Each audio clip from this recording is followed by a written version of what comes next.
What's up, everybody? Welcome to another episode of the Black Sheep Perspective. It is season 3. I'm excited as can be, and I'm even more excited because of the guest that I have with me today.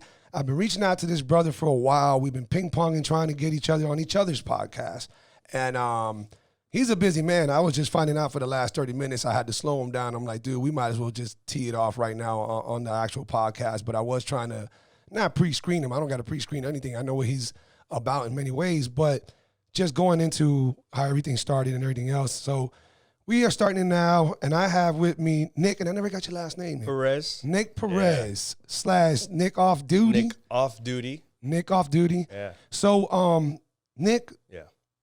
This is our first time meeting, and I love having organic conversations with people when it comes to the podcast. It has worked in my benefit, and more so for the guest's benefit when I somehow meet them beforehand. Yeah. It just makes them feel more at ease. They get to know me a little bit. They feel my energy. We break the ice, things of that nature. And then I just get to ask them during breakfast or lunch, even drinks. I've done them all. And it just breaks the ice, man. And it turns out for a better podcast. But you, one, you're law enforcement, and we're about to find out the history behind that. 2, you have a podcast. 3, you have a channel, YouTube channel, 2 of them. 2 of them, yeah. 2 YouTube channels. Yep. A great following. You got a lot going on, so I wasn't worried about you having any kind of butterflies or having to, You just set the bed for me to like tank it. It's like when this is going to be the best fight ever, and then it's the worst one you've ever seen. Yeah. Yeah, I'll try to give it my all. So give us a little backdrop, brother. First of all, born and raised where? Where you from? I am originally from Miami, then I moved to Broward.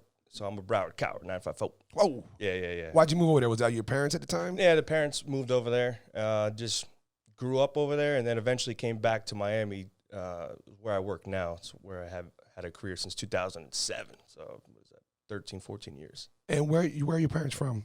My pops is from New York. He's a New Yorican, and my mom's New Jersey. She's Italian from New Jersey. So holy crap. Yeah. He moved out of the Bronx to Rahway, New Jersey. They linked up, and then middle school sweethearts. I was going to say high school, middle school sweethearts. That long together. Yeah, you don't see that anymore. Tell me they had a couple of big breakups.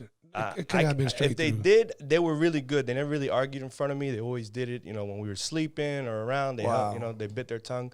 I think that's the way it should be. Isn't it crazy, you as a father now, and we'll get back into that in the parenthood aspect, when you look back at your parents now, because you're like, man, when my parents had me, they were like 20-something, 30-something, and you're like, now you're thinking, wait, I'm 30-something, I got my kids, and you start reflecting like, man, that was tough what they were doing, Yeah, you never really think you're going to get there, right? You always think like, oh, I'm going to be young forever, and then you start looking at everybody, like now I'm looking around at society, I'm like, damn, I'm getting kind of old.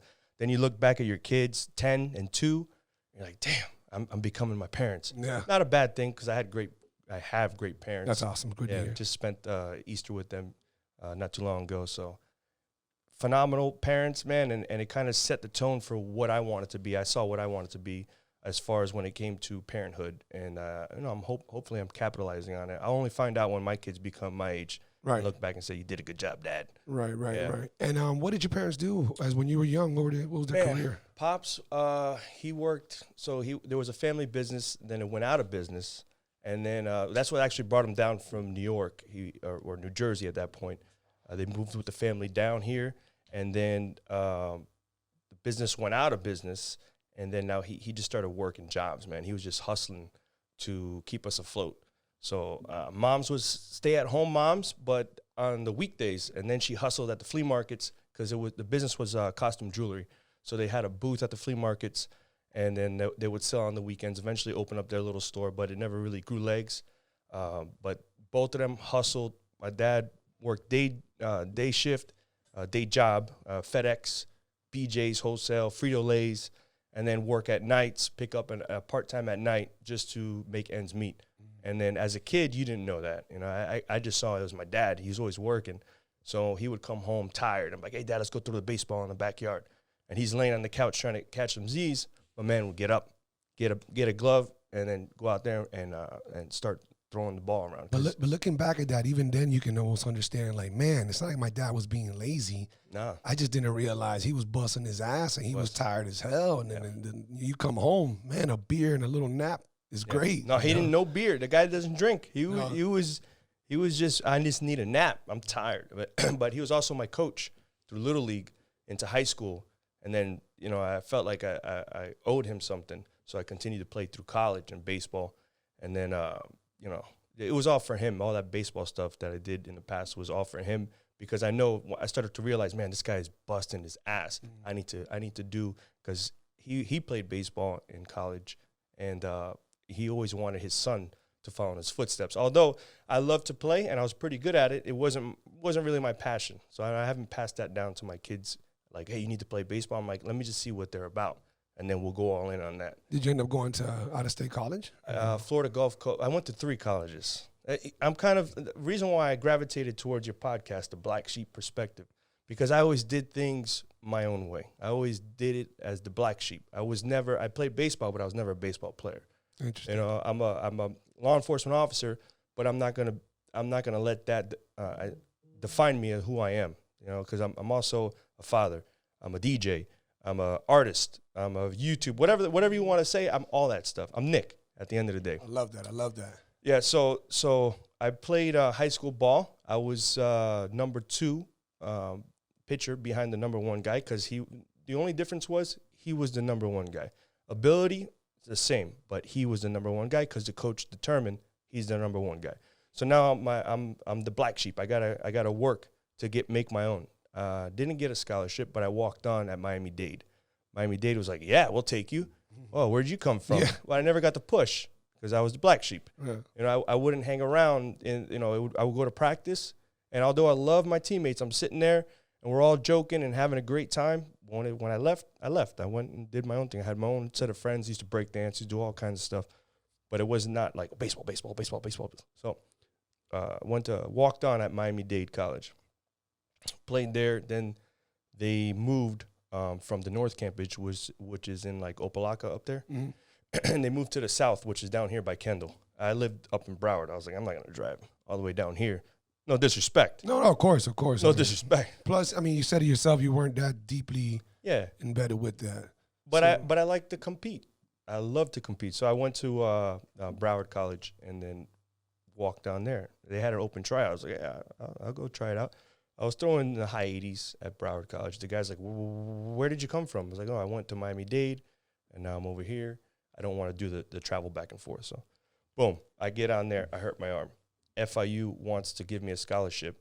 The coach is trying to cover up for me and say, no, he's sick. Come back. He has the flu. But I really, shout out to the coach. I'm not going to put his name out there, but he was throwing block trying to get me that scholarship.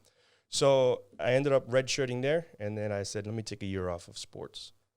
And then FGCU, my brother went to FGCU. I followed him over to FGCU, and they had an open tryout. And I was like, just for shits and giggles, I'm going to go see what I got. I brought my dusty cleats, my glove, and I was throwing harder than I was over there, throwing in the 90s now. And the coach was like, where did you come from? It's the same thing over and over.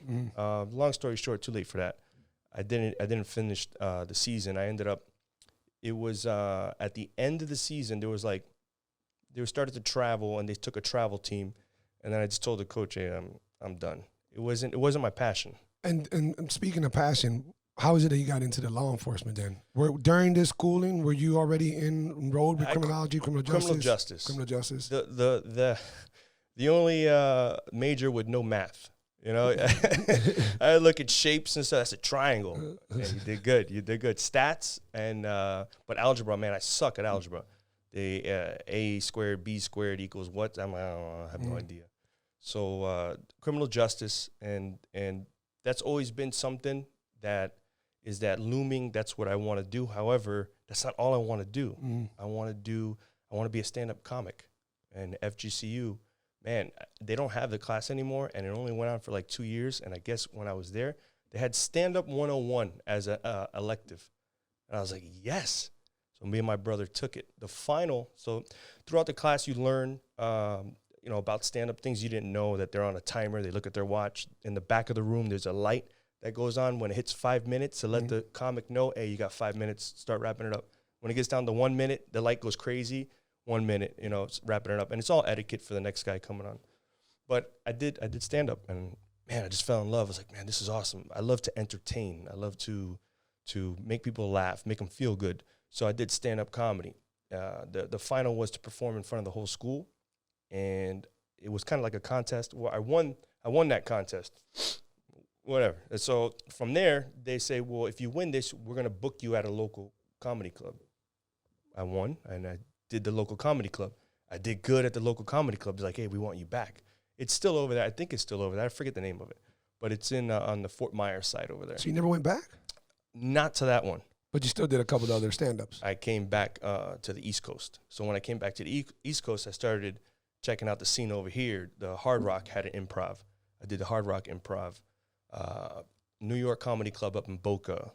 Different comedy clubs that started hitting the And this is all without being a law enforcement officer yet? No. Okay. I was still Nick. Okay. I still am Nick. You always you know what I mean? Nick. But now that overshadows a little bit, but I always got to push back and say, no. You know? Okay. So I did that. And then, so stand-up comedy. And then I also was DJing. I used to DJ. Excuse me, I got to throw a burp. But not the boop, boop, boop, boop, boop, like the real old school kind, yeah. You know, turntables. I had the Techniques 1200s, and then eventually, you were forced into CDs through one era. So this is how DJing went. It was the records, the crates, right, and then you were forced into CDs because they stopped making records.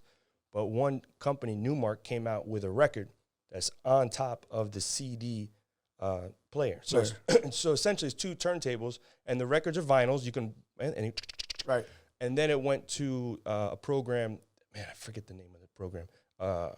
Whatever. There's a program that goes now. You have a laptop and it runs into the turntables, and you can use any turntables now. Yeah. They went back to any turntable. So that's my jam right there. Are you still doing it here every so often or no? I got them. They're in storage. I mean, I can still get it. It's like riding a you bike. haven't pulled them out and DJ'd for any family party or anything in a minute? Man, it goes into I go in cycles. My life goes in cycles, and it just always bubbles up to the surface things. I can never let go of things that I love it so much.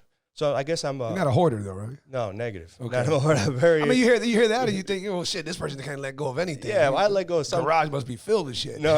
I actually have a little storage unit that I had to get. You see? Because I had to build the studio. Okay. Yeah, man, that's true. That's true. Come on. We'll let that one slide. Yeah. So the DJing and the comedy. So I was doing that, and then I was also working with the kids. Nick loved the kids. Okay. I was working aftercare during the day, DJ at night, and then I would do stand-up comedy throughout the week here and there, little shows. And then it kind of just was like, man, this is all happening around what? Your mid-20s? Yeah, mid-20s. Early. I got hired at, was it 23? I think it was like 24. I don't know. I got hired 2007. I'm in 82. I was born in 82, so I don't even know the math. Okay. But whatever. If you're out there, you got the time to take the calculator out. We got to move in a groove. Yeah.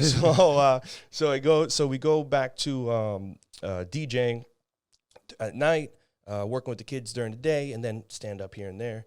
And then, man, I'm like hustling, but nothing was really coming out of it. And my brother became a police officer. My sister was a teacher, and she still is. My brother's still a law enforcement officer.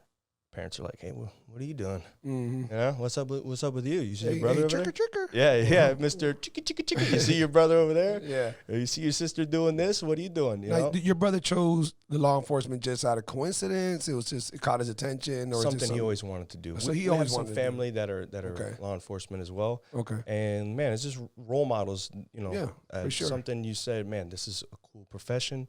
It's respectable, and they're out there doing good. Mm-hmm. So it's like that's something that would be awesome to do. However, I want to do this stuff. Right. I really want to do this stuff, man. Because at heart, you have entertainment in you. Yeah, man, I got the entertainment. And then people will say, you're a comedian? I'm like, nah, I'm an entertainer. I like to entertain. So to go back, so I said, I'm going to go to the Marines because I was in a rut where I'm like, I'm doing everything. I want to progress, but everything's staying stagnant. I'm going to the Marines. Okay. Cousin goes, No, don't go to Marines, man. Don't go to the Marines. Come over and apply at the city of Miami. And I said, yeah, but city of Miami, I'm not sure. Oh, damn. So whatever, I apply and became a police officer, and here I am today. The Marine thing, I think, would have been great. It was a very hot time overseas. Yeah, I was trying. When you said that, I started thinking, man, what was those times? What were we going? No, it was hot. It was hot. It wasn't the initial Iraq, and when we took off after 9/11. However, it was still really hot and really dangerous over there. We were losing. Still dangerous. Yeah, it still is. But it was way more. Yeah, it was really hot. And then I went to I have coworkers that were in the military at that time, and they said, yeah, for sure, it was hot over there. Yeah. And shout out to everybody who served overseas and served currently. Man, my hat's off to them. Those guys are heroes out there. And it's something that I was looking to do. Didn't come to fruition. I applied and I became a police officer. So as a police officer, when you first joined, were you feeling, it's funny that you brought up the military, and I got a very close friend of mine, Damien, shout out to him, and he put in his time as an Army veteran. Yeah. We went to go visit him a couple weeks ago, my mother and I, and my mom was asking questions that she's never asked him, and because we're staying with him the whole weekend, and she was like, hey, did you join because, you had no way out, like you were in desperate need? He's like, I just didn't know what the fuck to do. I was just bored. I didn't know what to do in my life. Like that. Well, I wasn't doing bad, but I wasn't doing good. I was just stuck. Yeah. And somebody just mentioned it, and I'm like, fuck it, let me go try, But he wasn't that guy. He was an athlete, and he's also an entertainer, by the way. Mm-hmm.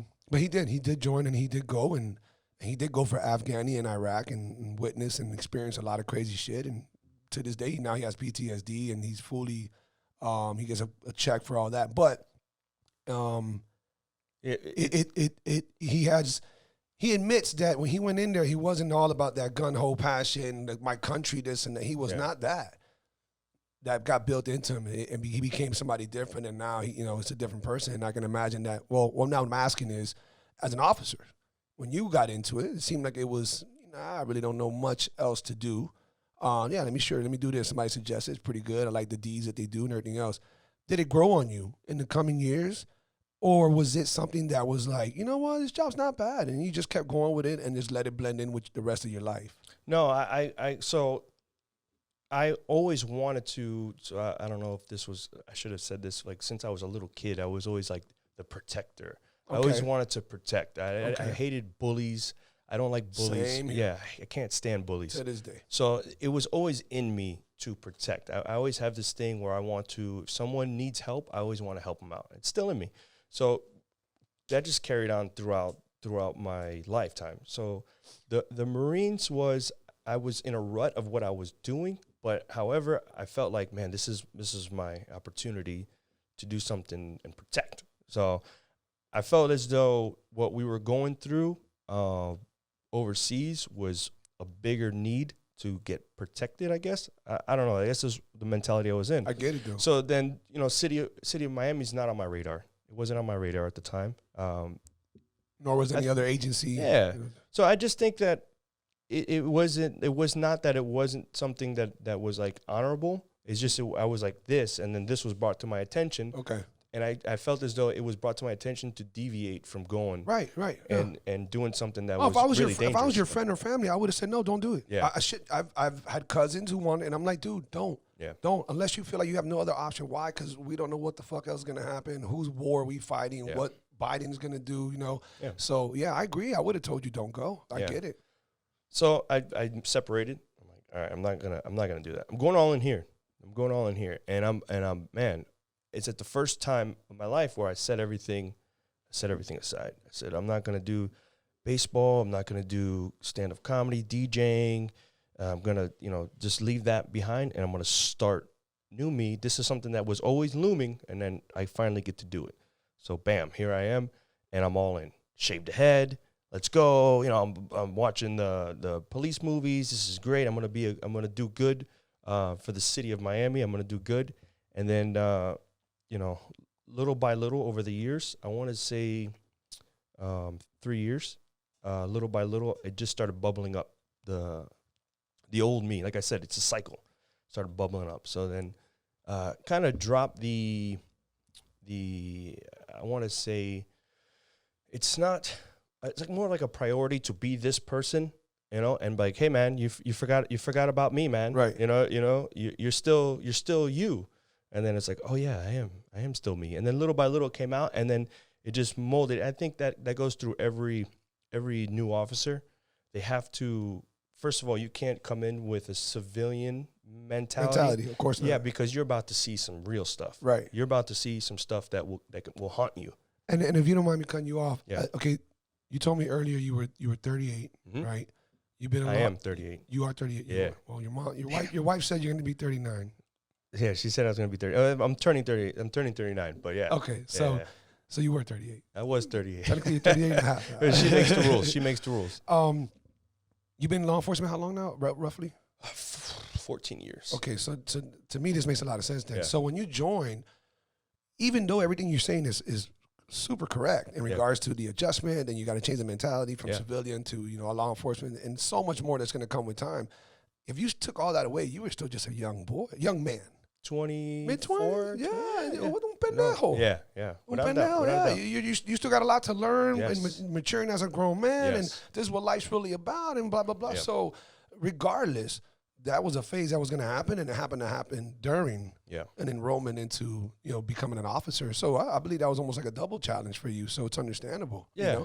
So what I'm saying is, even if you hadn't become an officer 2-3 years later, 26, 27, would have knocked at your head, and it would have said, hey, did you forget about DJing and having fun and doing artistic things? You know, it would have happened no matter what, but it still kind of started happening about a few years in, you're saying, into the police force. Yeah. And then you took that and started doing what with it? Started bubbling up. So another thing that I really wanted to do was movies. I loved movies. I want to make movies. I want to do cinematic stuff. We share a lot in common, by the way. Yeah, bro. man. For real, we do. I would buy a little handheld camera and do little skits with my brother, Saturday Night Live stuff. And then eventually I was able to buy, due to the career, I was able to buy, I think everything kind of just meshed at one point. Okay. I was able to buy a nicer camera. And then with that camera came editing software. With that software, I bought a new computer. And then I was like, YouTube University, son. Hey, YouTube University. How do you do green screen? How do you do lightsabers? And I was just research.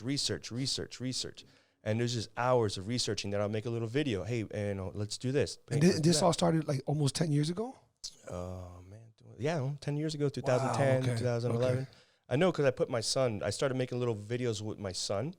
And I would put them up on Facebook, and I would put them up, and people would be like, man, that was really cool. How'd you do that with the Star Wars pew, pew, pew, That's not how it really sounds. It sounded real to me. Yeah, but those are the sound effects I could afford at the time. So I make that. I'm like, man, that's really cool. How do you do that? And I'm like, oh, no, I do this. I research it. Nah, bro, no. And then little by little, it got known that I know how to do video. So I took that. So then you take the entertainment. Then I could create a movie or whatever, short film or my creation, whatever I decide to create.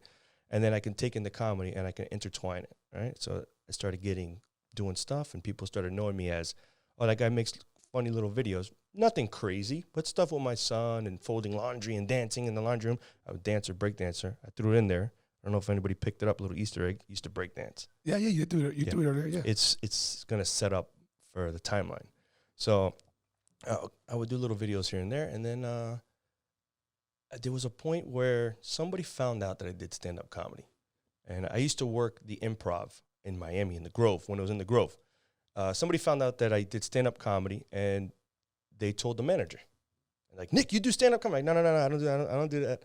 I don't do that, because how do the two worlds collide? One is so completely raw, real. You have to be, out there, and the other one you have to be reserved, professional. Right. So how do they combine? This is very true. It's hard. Imagine getting on stage now.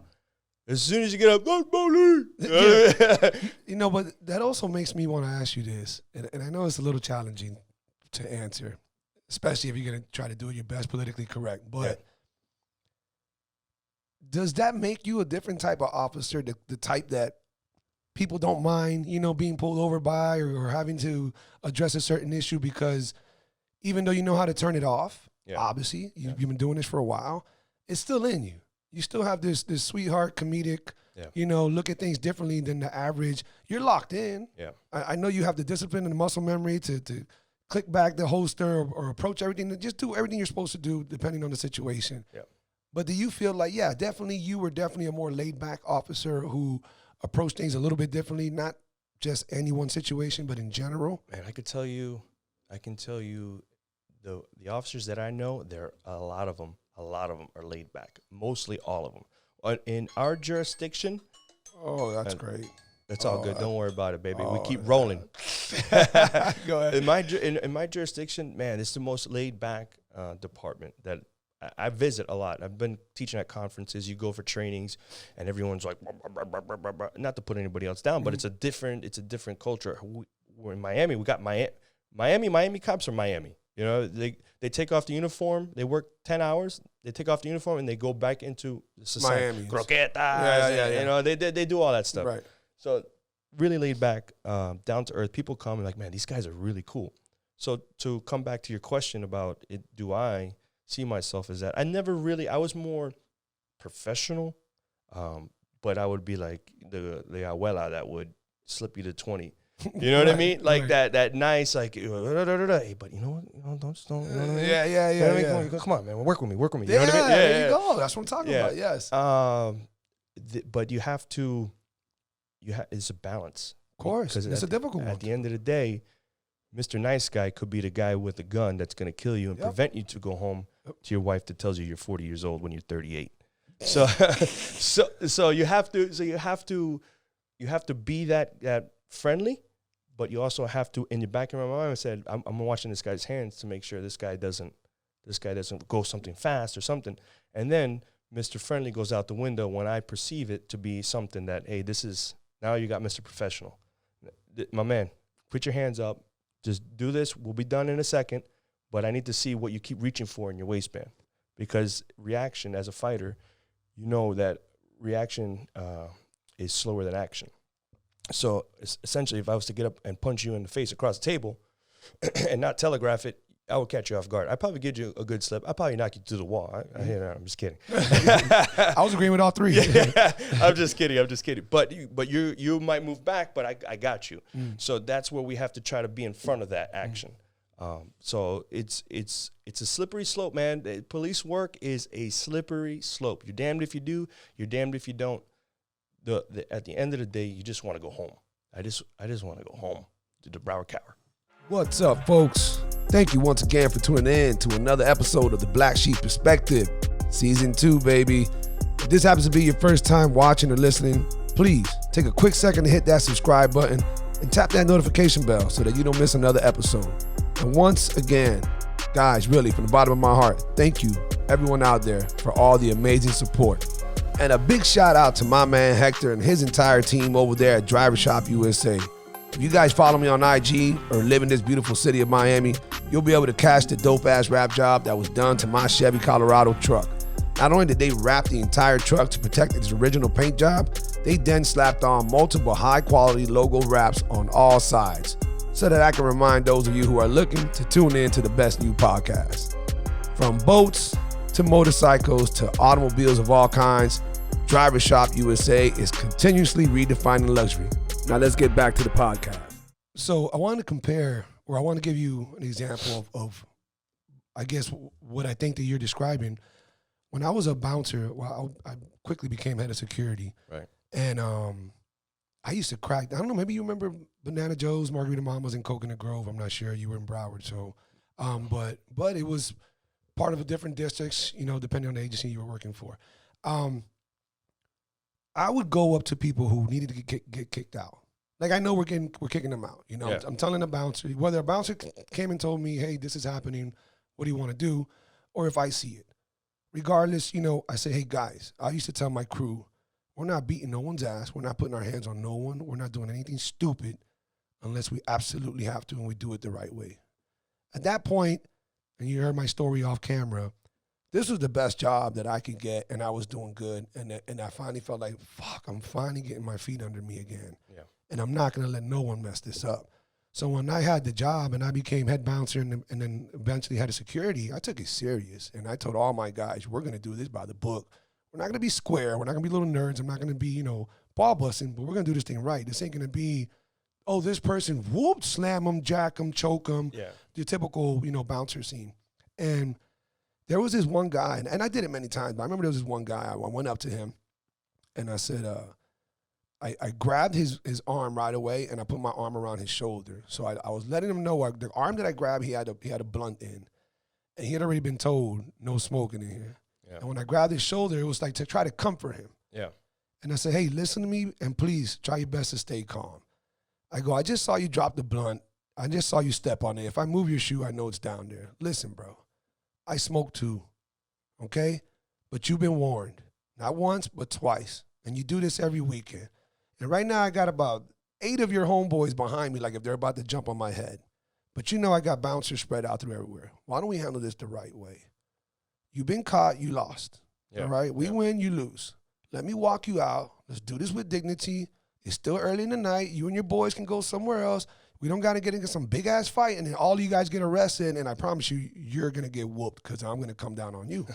Yeah, so I had to put the fear factor in there. I had to let them know. You bluffed. Well, maybe not really. If you do this, if anything goes stupid, I promise you, you're going to be the one that's hurt because you're already in my hands. Right. Whatever happens around is going to, but that wasn't even the point. That was just at the very end. But if you want to, just know that so anyhow, fast forward years later, 3, 4, 5 years later, and I'm not in the night industry no more. And here I am out and about doing my thing on a date or two.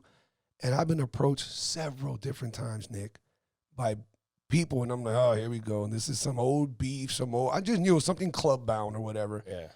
And I'm thinking it's going down. It's 5 guys. It's this, it's that. And they're calling me out right there. Bro, I remember one time you kicked me out, man. Remember? I'm like, I don't remember, brother, but I'm pretty sure that you deserve to get kicked out. What's going on here? I'm trying to have a nice night. Yeah.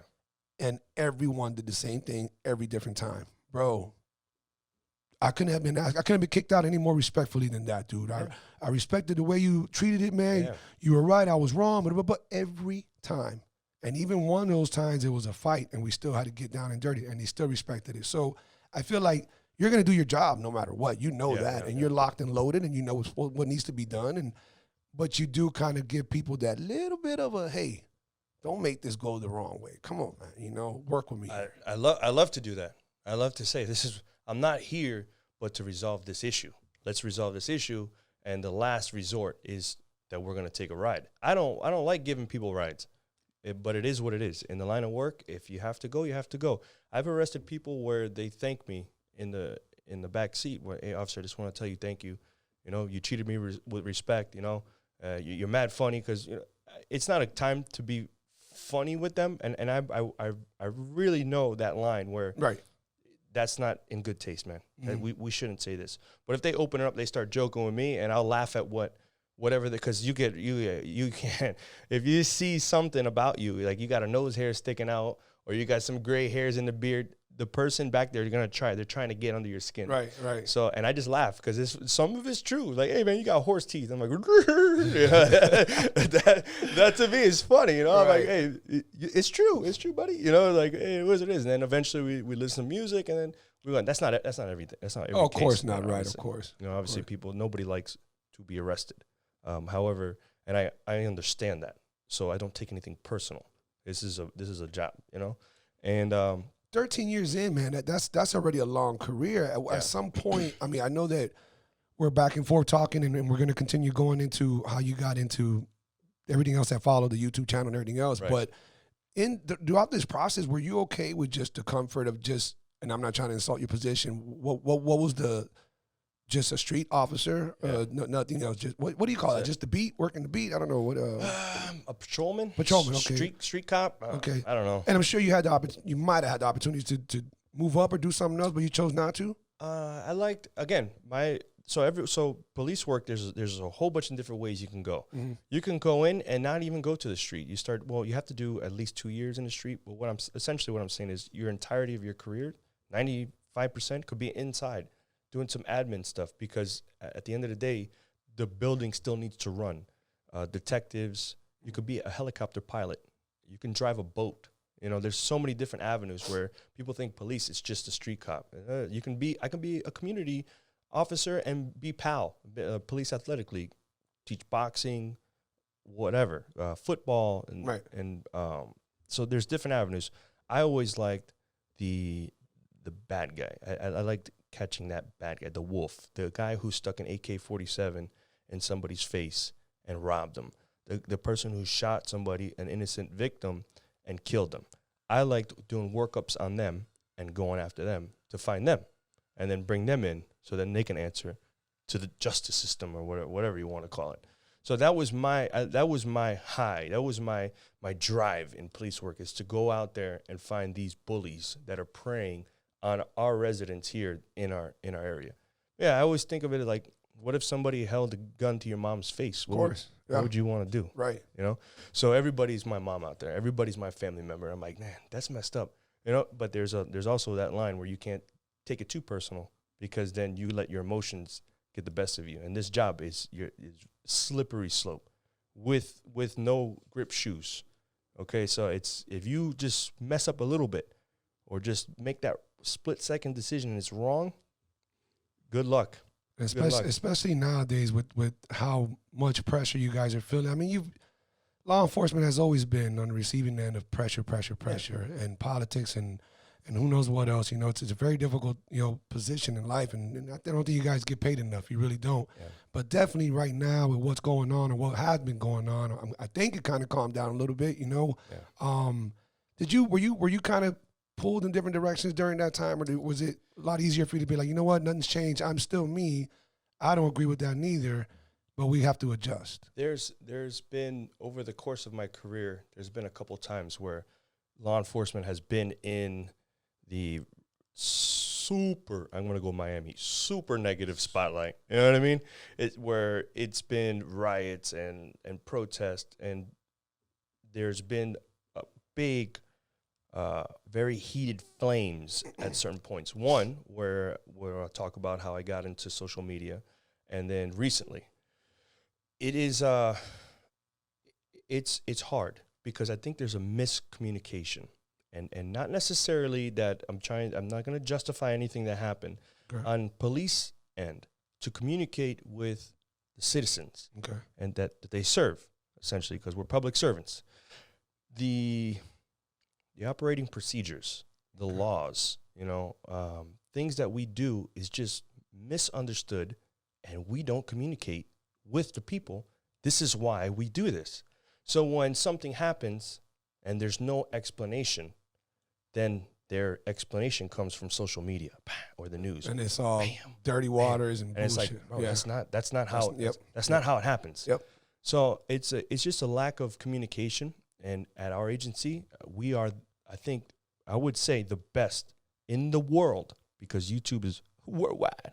The best in the world, because we were the only agency in the world to do this, at communicating what we do on a day-to-day basis through your vlog. Through a vlog at the department. Yeah, we started it back in 2015. It's at 250,000 subscribers now, but numerous videos in the millions of views. And did that start before you got there? No, I started. You started it? Me and my sergeant. My sergeant actually recruited me.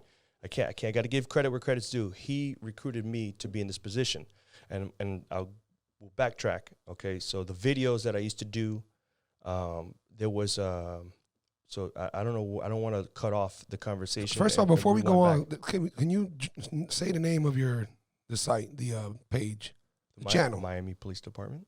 Okay, so that's where the vlog is at. So if you go to the Miami Police Department YouTube channel, you'll see all the vlogs. I haven't. Moving forward, we're jumping in the timeline. I'm no longer there for about 2 years. I've been in the police academy training the new recruits coming out. Okay. So about 2 years ago, if you go back 2 years, you'll see my vlogs on there, weekly vlogs. It's a TV show, man, 15 to 30-minute long vlogs. People eating up that content. Wow, this is. And you're pretty much telling people what your approaches are, the methods behind what you guys do. We're not even coming up with it's more of pulling the curtain back. Not even coming up with a strategy as far as like, okay, today we're going to talk about this procedure. It is it's more like, hey, let's go check out the K9 unit. And while we're there, you meet the officer, you meet the dog, you meet what they do, how long it takes them to get there. You meet we go out. Oh, there's a call. There was a call where there was a bailout stolen vehicle, and we went onto a perimeter. We got to go. All right, guys, let's go. And it's very raw. It's very real. I'm holding the camera. It's me. I edit the videos. I shoot the videos. I turn it around. We're interviewing them. We're talking. Hey, tell me what you're doing. All right, we're going to the call. All right, we got a perimeter. All right, there's a guy running around the perimeter. And then I take you through that process. It's pretty wicked, man.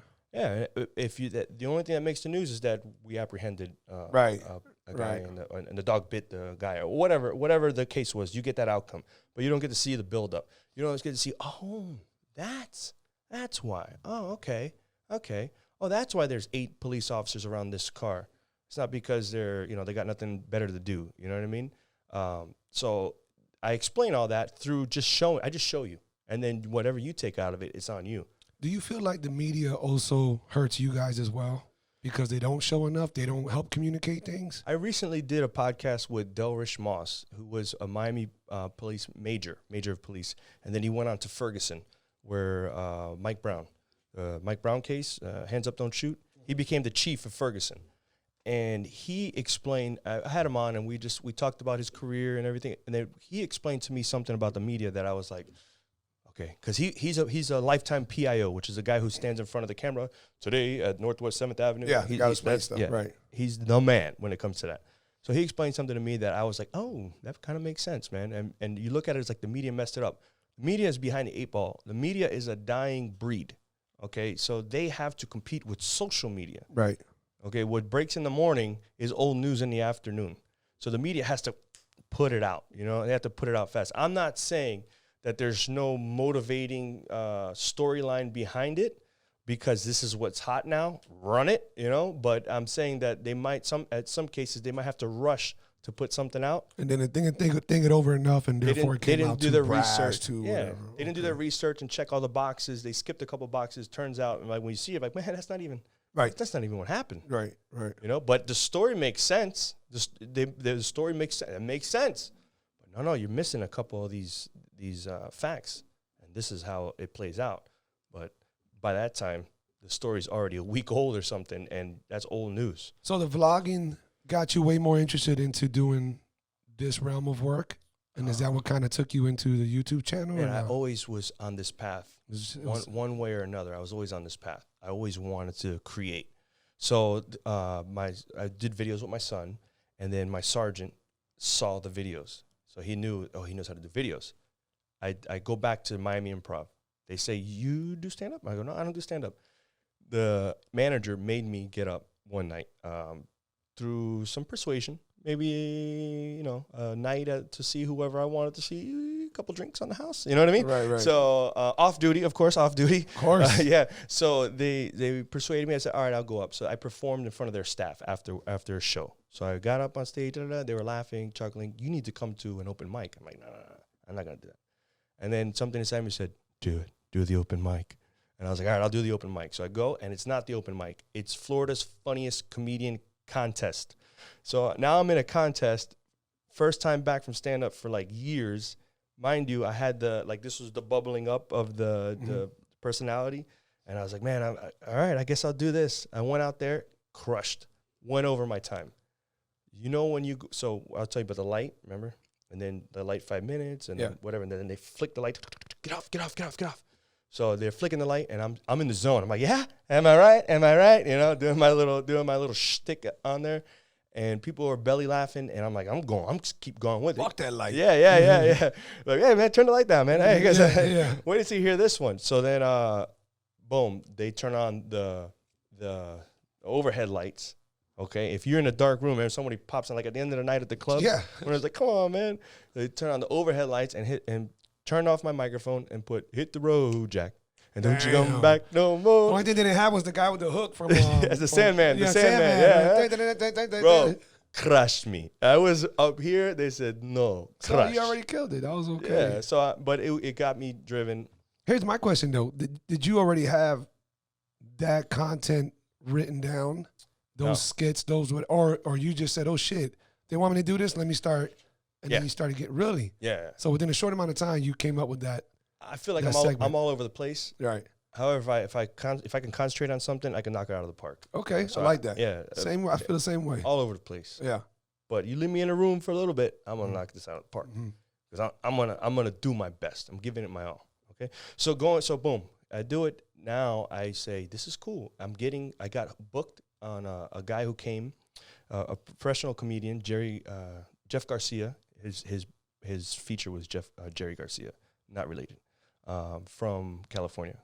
So they booked me. They say, hey, we're coming down. Do you want to open up for us? I was like, on a paid night. And I was like, yeah, baby, I'll do it. So I did it, and I did good. And I was like, man, I'm writing. Now I'm a police. By the way, my content, my material, I separated. There was Okay. no Police related. police related. Okay. I didn't want to put myself right away and start digging out of a hole. Like, Right, okay, right, yeah, there's yeah, some yeah. people that are gonna hate me right away. Yeah, of course. So Good call on that. yeah, of course. I'm not. Come on. So I go. So boom. I do some nights, and I say I'm gonna do my own night. I want my name on the marquee, the thing out in front of the Yeah. That was a dream of mine. So I decided to come up with a heroes night, and not only police, but police, fire, and military, and even nurses. And I want representation from each career, each profession, and give me 5 minutes. So I took me, and there was like 2 other police officers. We had a paramedic, and I don't think we ever we had a military guy, and no nurses. No nurses wanted to do it, but we packed the house. Portion of the proceeds went to PAL. So we donated a big check to PAL. We did the Heroes Night, successful night. And then my sergeant took pictures of that night because he was a photographer, a professional photographer. He came in and said, I'll do your event. Don't worry about it. I got you. So he's like, oh, this guy can entertain. Oh, this guy, he knows how to do videos. This is my guy. So he watched some vloggers on YouTube, Casey Neistat and all these other vloggers. So he was like, hey, man, what's up? You want to do a vlog for the department? And I'm like, yo, that's dope. What the hell is a vlog? Yeah. It's a vlog, son. So he's like, check out these guys and let me know. So I looked at him, I'm like, bro, if we could swing this is what I'm going to be doing? Yeah. I was already, so we did a 2015. Man, About 8 years in already? Yeah, 8, 9 years into in. law enforcement. Okay. I did street level narcotics. I did tactical robbery, which essentially we're going after the baddest of the bads, the murderers, the robbers, the people that I was talking about. We would target that, do workups, find out who you are, where you live, and we would go find you. So I had a little bit of knowledge of police work. And then I had my creative spot. So he said, I said, yeah, man, if you could swing that, we're good. So he spoke to a couple people, got a parking lot meeting with the chief, pitched him the idea. Chief loved it, and then got a formal meeting. And then they were like, you guys are gonna start the social media unit. You're gonna run the social media for the department. We're like, yeah, well, you guys know how to do that, right? Yeah, we got this. We got this. Yeah, of course. Of course. What are you talking about? No idea. Yeah. I knew a little bit, but I suspected the differences of the platforms. But I wasn't sure because I didn't do my research. I was just more worried about the video. My sergeant, the brain, he does all this research, finds out algorithms and best time to post and all this stuff. And through him, we learn together. And, man, there's a science. Oh, yeah. There's a science. I'm still learning. Matter of fact, you and I were exchanging information earlier, and you were teaching me things. So. Yeah, dude, there is a science behind all this, okay? A science, there's psychology behind it. There's what you're saying. If you don't grab that attention within the first couple seconds, it's like 8 seconds.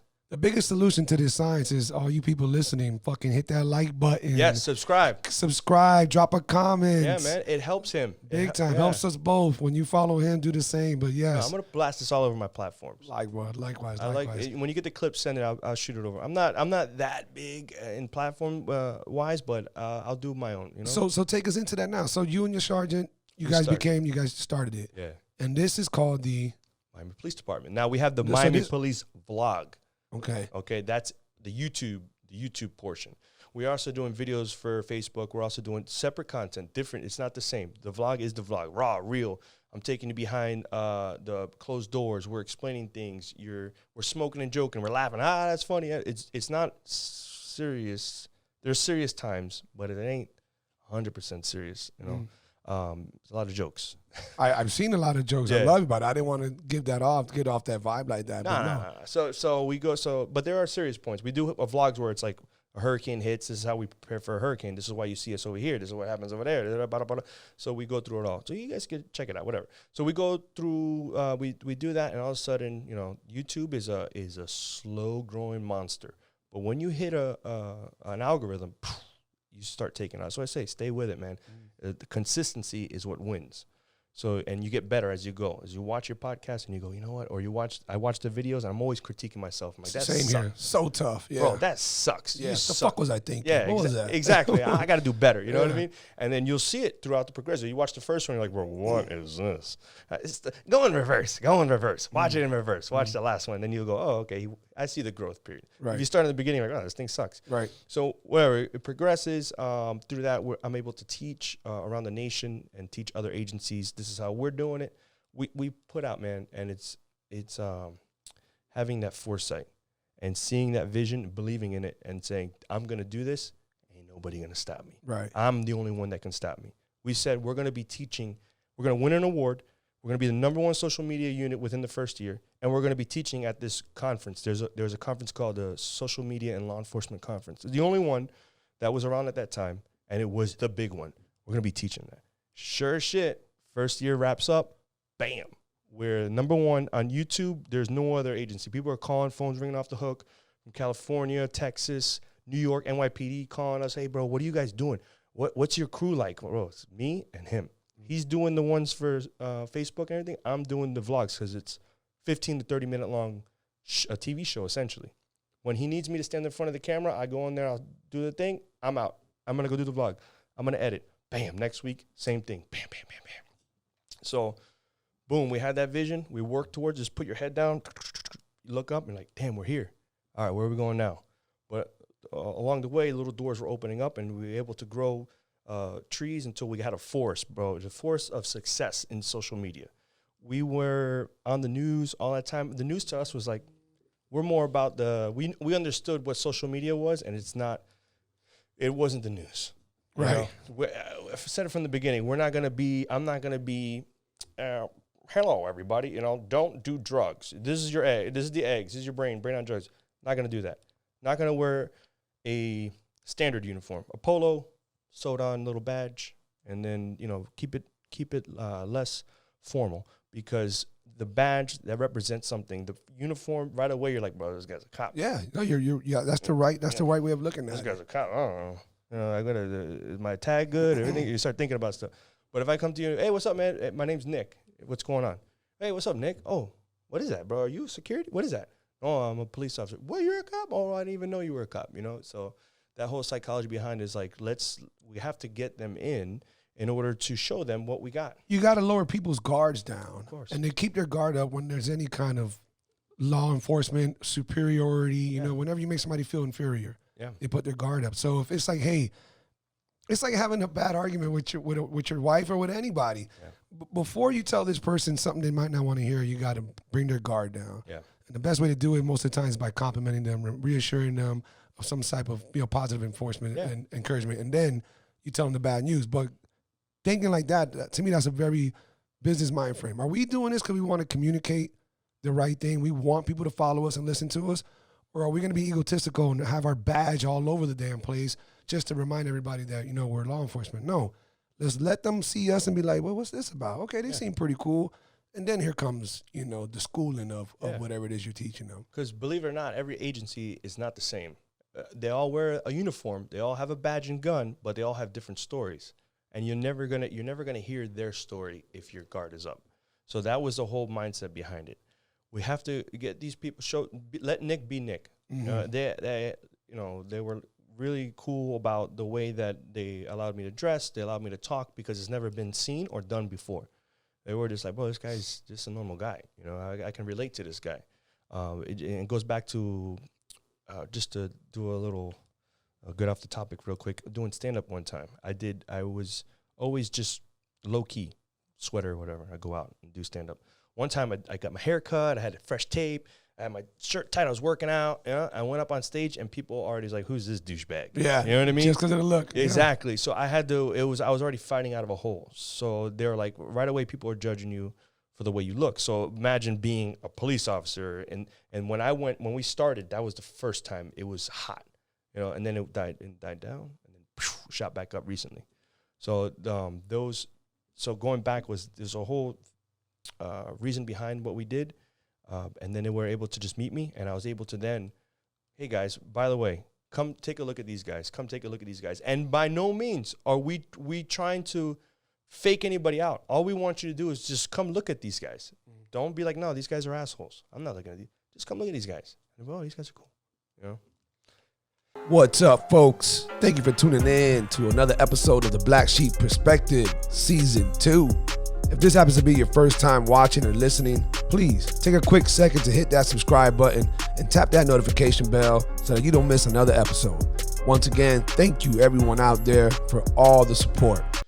So they essentially said, we're just going to let you do you, because in the beginning, no one really knew what we were doing. The chief knew, but all the other officers, like, they're investigating our social media. What's happening?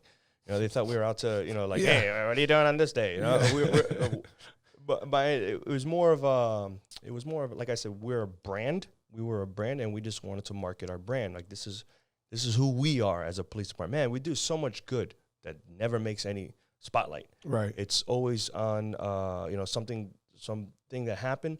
What about all these other times that we're in the community doing X, Y, and Z? Yeah. So this was a ability at the same time deliver that with some entertainment, with value. People were value, and God forbid an emergency happens, we can manage our message directly to our residents without going to the media. They have to go on at whatever time they want to go on. Now we use Twitter as an emergency management thing. So God forbid there's some kind of big event, guys, stay clear of this, and giving out tweets in between those big conferences. So we were aware of every platform and how to utilize it and strategize. Okay, if something was to happen, this is, and then if it's something big, we're going across all of our platforms. So we use it as a tool because that's what it is, man. It's a tool. So was in the grind. I was single. You were single. I was single when we started, and I would just dedicate because I knew, man, it's a culmination of everything that. No wonder you were able to put in all that time. Yeah, you were single at the time. And you're single too, right? Yeah, exactly. That's why I'm going fucking ham right now. And take advantage of it now, man. That ladies, don't be trying to wife up with me unless you're going to be part of the fucking movement. Yeah, you need to know how to edit. I didn't say all that, but that would definitely help big time if you did. You need to know how to edit, work a camera a little bit, She's the one. Yeah. But go ahead. I love her. Something about her. She's over there editing. Yeah. So it was just a culmination of everything that my life that I've been on track to, not knowing that this was going to be the one of the results, because it's not over, and by any means it's not over. But it just was like, man, I was played baseball, so I was a part of a team.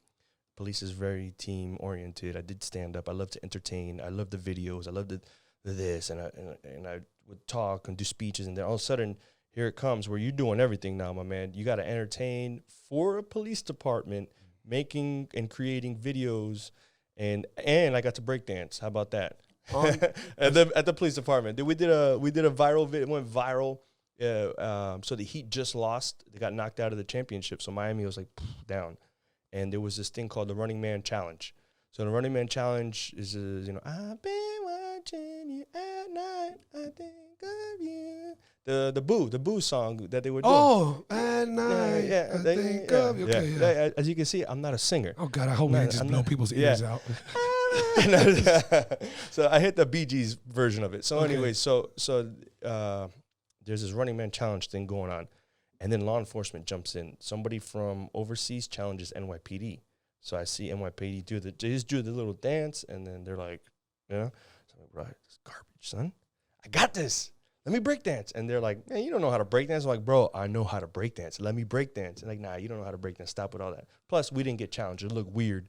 And like, hey, guys, what do you think of this? And so, like, 2 days go by. Somebody, again, from overseas challenges Miami Beach.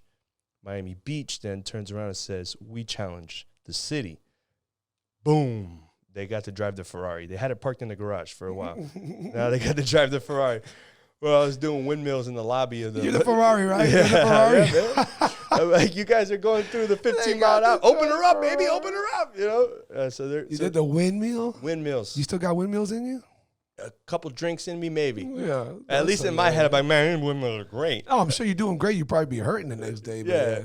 So the night before I did the windmills, I was like, you know how you prep? All right, I know. Because we just got challenged. We're going to come back tomorrow, and we're going to shoot the video. Right. So I'm prepping, and like you said, the best ideas come in the shower.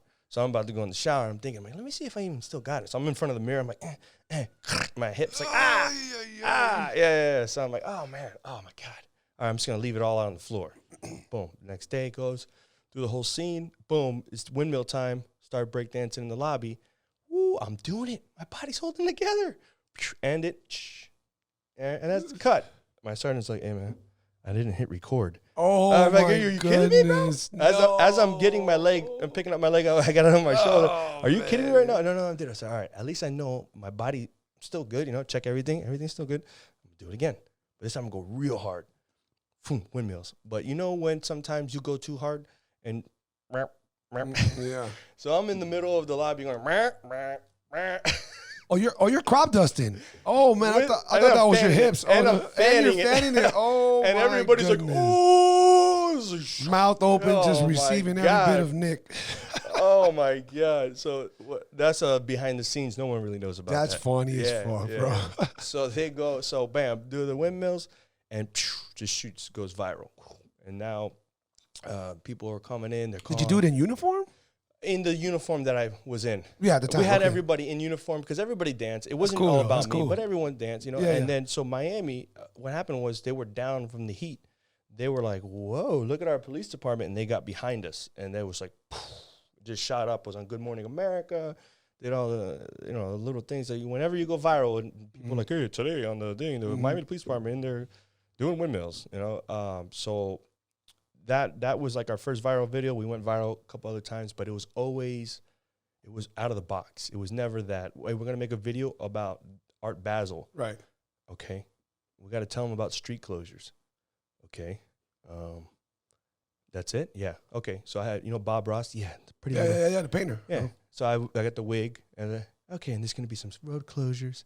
And I was doing the whole voice. So you're making it fun by making it like that. Creating, bro. Just creating, putting my own twist in uniform with the thing. That's awesome. So there was a little like, I don't know. That was probably one of our most like, they might get mad. The art community might get mad. They loved it with open arms. That was hilarious. I thought you were going to say your officers were going to get mad. Oh, fuck them. No. Art. No. And you know what? The officers are always going to be, because they deal with on a daily basis, trying to figure out, are you lying to me? Mm-hmm. Because it's not, you might not be lying, but we just went through like 4 calls. And 2 out of those 4, they were lying, trying to hide a gun or whatever it is. Then we get to you and you're talking to see you, and I'm like, well, is this guy lying to me? Or? So the officers at first were apprehensive a little bit. So I already knew I got these guys. These are the big guys in the department. They're well respected and they know me. Because as I said, I used to do these elite units. So I'm going to go and target them and like, hey guys, why don't you come on? Boom. And once they saw like, all right, this guy's on it. Okay, this guy's good. Yeah, this guy, he's a good officer. Oh, that guy got on it? Oh, he's a good. So everyone was like, then they kind of like, all right, we're cool. We're cool with it. We're cool. Because in every respect and in all rights, they should, they have that. It's just a defense mechanism that I'm not trying to get killed. And they don't even realize that. I'm sizing them up before anything. So they were probably sizing me up like, what's this guy all about with this videos? Right. So I'm moving forward. I do those videos, and it was a grind. It was a grind. You know it from what you're doing. I'm doing, so if you go and hire somebody to do a video, like a wedding video, every minute of editing, so every minute on the video, it takes about an hour to edit, give or take. You got to get the color grading and the music and all that stuff. So every minute is about an hour. So if you're doing 15-minute long videos, it's 15 hours. Right. 30-minute long, 30 hours. Plus I'm doing 40 at work, and then I got my son on the weekends. So I'm just up doing all-nighters. But I know, I see the potential. I'm like, I have to do this. I have to do this. So going. And then eventually it's just like, whew, bro, I'm burnt. Let me ask you, Nick, and I hate to ask you like this because I don't think it's a bad question, but you don't have to answer it. Yeah. Completely honestly. No. Okay, that works. When you got put in this position, given this, I don't even know what the title was. If there was a title, if they had to create one, or they just left you under a regular. It was in the social media unit. I was a police officer in the social media unit. I have no idea what the title would be. Was there any kind of, not promotion, but at least a pay raise? Because, hey, Nick is fucking helping us really get this out there and that. Or it was just like, no, Nick is just, he just got a easier thing to do sometimes. I don't know, but that's it. I mean, one, you're doing something like that, and you're just like, man, this is awesome. And, Yeah. and you get the satisfaction when you get the views, and you like, Of man, course. I killed it on this podcast, and then all of a sudden you get that the what's it called when they, man, I lost the words. The instant gratification. The instant gratification, but the confirmation. There it is. Okay. The confirmation That I did good. Yeah, That because the this is comments working. they light up like, man, this guy was good and great job on there, Wes. You know, you did good in that interview. You're like, oh, I feel good. You know, Right. It gets me the fuel to the next one. Right. So I always had it, like I said, I guess I have a complex. Like, man, I see that guy, and I'm better than that guy pitching, or I can do a joke and make people laugh. I can do that. So my gratification was that people were like, that was dope. They were enjoying it. Yeah, Yes. like, this is dope. I'm like, thank God, man, because all my like I said, the culmination of everything. It's like, thank God, bro. It's just like that confirmation that you're good, man. Continue doing it. You're not the best, but you have room to grow, but continue doing it. So I was like, all right, I'm going to continue. And then there would be times where if I did 30 hours of extra work, maybe 15 hours, I would put in like 3 hours of overtime. Hey, man, I just give me three. Just give me three. Because I know in the end it would all pay off and here or there. And it was very flexible schedule. If I needed a day off, they would give me the day off and I would have to come and work another. But they'd work with me because I know I was a single dad. So I didn't have any grief. 30 hours, you give me 3, no big deal. I didn't want to put in 30 hours and then they go, bro, this is your 10th time. Yeah. What are you doing? What are you doing in there? So I was like, it'll pay off at the end. I'll be fine. Let me just continue going. And it was never about me. That's one thing that was I guess the success that I had there, because there's people that try and they make it about them.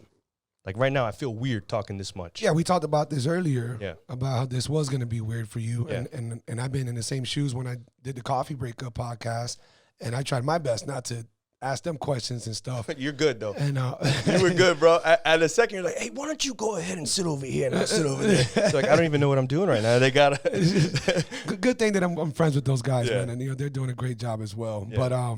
But yeah, I definitely get it. You know where the difficulty is of not. You're not someone who likes to light, even though people might think it. Yes. And I know this sounds weird because you're an entertainer, and you said it. You like to entertain, but you don't come off as somebody who wants to be behind the light, like, hey guys, look, I'm here. Yeah, No, it's more so of you just like to see the proof in the pudding. You like to see what comes out of it, but you're not begging for attention. I guess is what I'm trying to say. You know, and I'm the same way. I don't care for the attention. That's what I don't do enough social media, which I should. I don't do things that I should to be more successful, and I'm working on it. But just the same way Nick is always going to be Nick, I can't change who Wes is. Yeah. You know, it is who I am, so I need to adjust for entrepreneur standpoints. But it's good to see that you still are you throughout this whole process while maintaining this job. So this got you going into what other realms? Because you started doing some car videos, and I wanted to ask you about that. Yes. Well, how did those come about? So, and I want to hit that, but I just want to tell you that. Did I skip something? My No, bad. you're good. I just wanted to piggyback off of what you were saying about that limelight, and I think you have the same thing. I see cool stories, and I see the good, and man, this would, like, people, they don't think like, oh, my life is not that cool or whatever, and I'm like, no, dude, that's awesome what you're doing, man. Right. Let me showcase that. Let me tell people your story and show how cool it is, and I'm gonna help you, and I'll do my entertaining, like, but meanwhile they're getting your story, and they're like, damn, that was cool. That's exactly what I look at this as. That's it, man. Yeah, that's it. exactly what I do. So that I see where we relate on that, and I caught you through social media. I think what you did with Cisco. I mean, what's Cisco doing on here? Let's just see what Cisco. Yeah. And then Cisco came on. You got to come on and lock you in right here. You might edit this out, but I'm gonna lock him in. No, I'm locked in for sure. All right, For sure. Yes. All right, so I got burnt out of that. The social media was a lot. It was a grind. Right. And then I was like, we already got the play button, the silver play button, and all that stuff. Because I think 100,000, it's silver play button. Gold is 1 million. Diamond is 10 million. For subscribers or for views? Subscribers. Wow, you guys got the silver thing. Yeah, Wow. yeah. I'm working on my second one. I'm about to get my second one on my personal channel. That's dope, bro. Yeah, son. I got Damn, two. that's Got two huge, rings. Trying to be like bro. Kobe, son. Or, That's huge. That's number fucking 2, huge. 3. So That shit gives me like oh, got you, I man. gotta be there. That's awesome, man. yeah, and you know, I kind of got and I kind of gotta like, I don't know, like again, it puts me into the, oh, you saying I can't do that? Mm-hmm. You know, like man, Michael Jordan. What are you gonna? Yeah, what are you gonna do? What are you gonna do without the police department? You know, I'm like, oh, really? Is this a challenge? Yeah, that's what's up. I love it. Let's go. I'm gonna show you what I'm gonna do. It's harder. It was harder, of course. And you can go back and look at everything. I never mixed the two. I never was on my police work one and being like, hey guys, come and look at my channel, subscribe to mine. And I was like very certain to make sure that both of the worlds are separate because it's a slippery slope again. I like to use it. Every time I do that, take a shot. What's up, folks? Thank you once again for tuning in to another episode of the Black Sheep Perspective, Season 2, baby. If this happens to be your first time watching or listening, please take a quick second to hit that subscribe button and tap that notification bell so that you don't miss another episode. And once again, guys, really, from the bottom of my heart, thank you, everyone out there, for all the amazing support. So here we go. It's been like five years that I was in that unit and 5 years of that, man. No sleep, team no sleep, grind mode. And then I had said, I'm going to start my own channel. And again, I haven't cross-promoted because you can't double dip. Yeah, it's a dangerous thing to do. Separate. Yeah. This is this guy and this is this guy. They're the same guy, but once you find me, they go, oh, I didn't know you had a channel. I didn't know you had a channel. I'm like, yeah, man, I've been here, you know.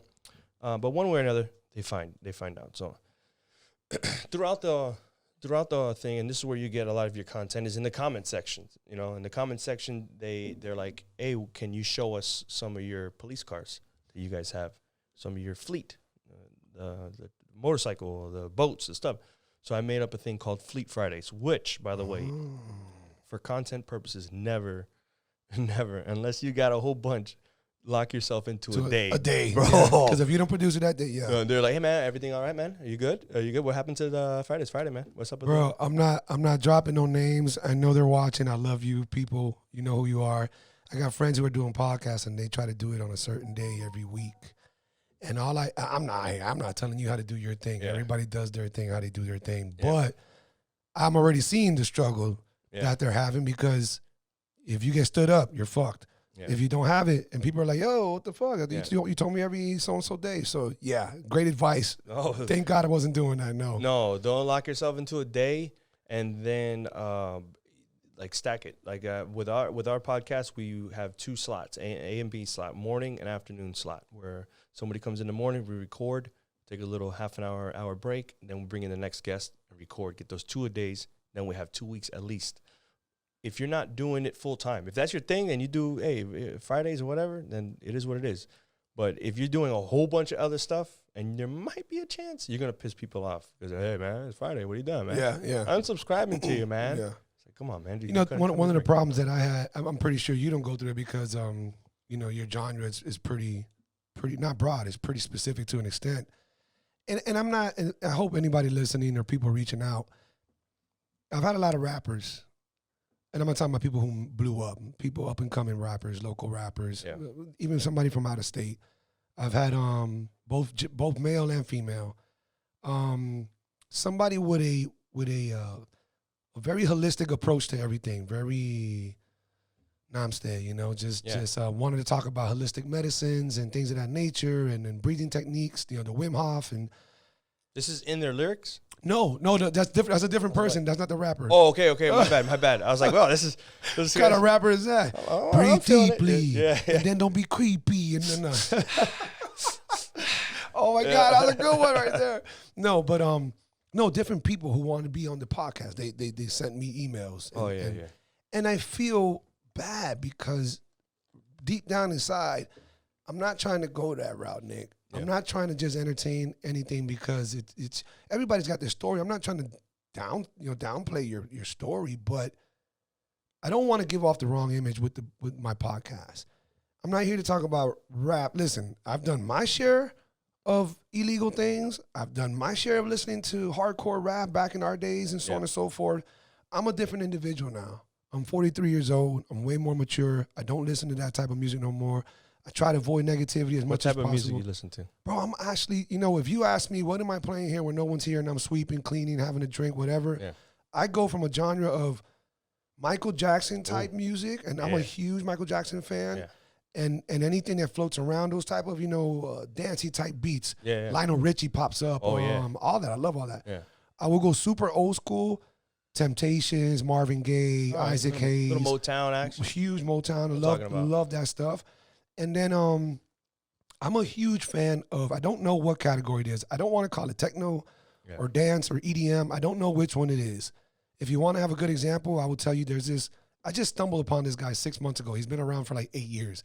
ZHU, Zoo. He's like a DJ who, I don't know if he's singing, but I don't know what the fuck he does. He produces music, but that's not him always singing. Anyways, love it. It's very house-like music, but it goes in and out of dropping hard. It has some vocals. It's not just tiki, tiki, tiki, tiki, tiki, tiki, tiki. You're not at a fucking rave, blowing up lollipops and shit like that. No. That's what I like the most because it puts this energy in me. I like to be in motion, and I like to just, I don't care what it is. I'm just, for those of you guys who aren't watching the video, I'm kind of dancing. He's dancing right now. I'm doing a little shimmy. He's bobbing. So, I love to do that. I love to do a little two-step, a little bob, a little shimmy. So you'd be at the main stage at Ultra. You ever been to Ultra? I had to work it a couple years. I went there once, like 1.5 times, but I was never that guy who was into it like everybody else. I was just like sightseeing. I was just looking at the weirdos, really, to be honest with you. It's the present day Woodstock, Yeah. Man, Ultra, I vlogged it twice from the police department's perspective. So, wow. Oh yeah, and because you're like, oh man, here they go, they're gonna fight, and they run up and then they like hug each other, and then they step on their shoes and like, man, you stepped on my shoes. And he's like, dude, I'm not wearing any shoes. And then they hug it out. Like, awesome, dude. Let me clean that for you, bro. So, but the nicest crowd. But your music, they have different, you've been there. Yes, but I would definitely lean on those. Yes, I would lean on those type of music. Yeah, with a little bit of vocals. They had that one stage was like, right. And there's like, womp, womp.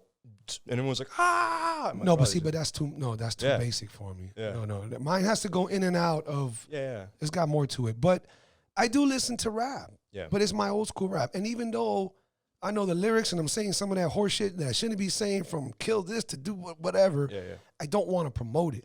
I don't want to, for instance, there's this female rapper that I follow because of a friend of mine. He wanted me to put her on the podcast. And I really gave it a lot of thoughts. I really did think about it. She's local. But then I go and listen to her music. And then I go and look at what she's posting, what she's doing, and the people she's with, and the shit that she's saying. And it's like, no, dude, I'm not going to be a hypocrite.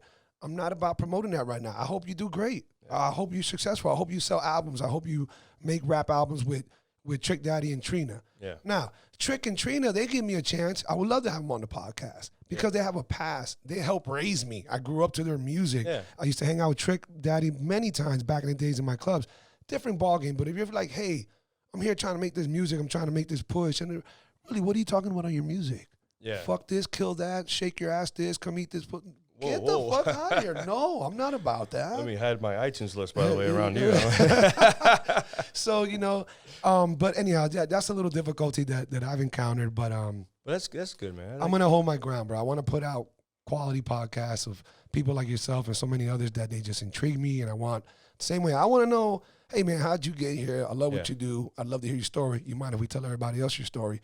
That's what I want to come out as organically as possible, and I'm not going to force that. I'm not going to have you on here because of some movement that you're making if I'm not really feeling it, So anyhow, but you're the star we're talking about now. We're not talking about me. I get a little bit to know about you too, man. So you got DJing, right? You got DJing because we were talking about music, right. DJing, the creative part, all that stuff intertwines into my video creation stuff because I know a dope beat when I hear it. Because I was like, I need something that was going to move the crowd. I'm DJing at clubs.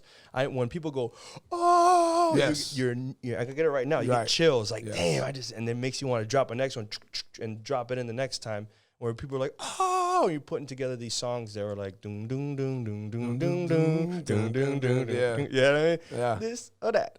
So anyway, I got to reach out to them, bro. I want to get that bite. Just that sound bite. Yeah, I'm sure they'll have them on. See what they're. Whoa, no, I think they sold it. I think Kia bought it. Remember, Kia made that commercial. Oh, yeah. And I think they with the Is hamsters. that the one with the hamsters? Yeah, with the hamsters. I was going to say rats, but the hamsters. So all that stuff intertwines with the stuff that I'm doing. So I'm like, man, I need a I need a little mental break because this is I'm going to work and I have to produce.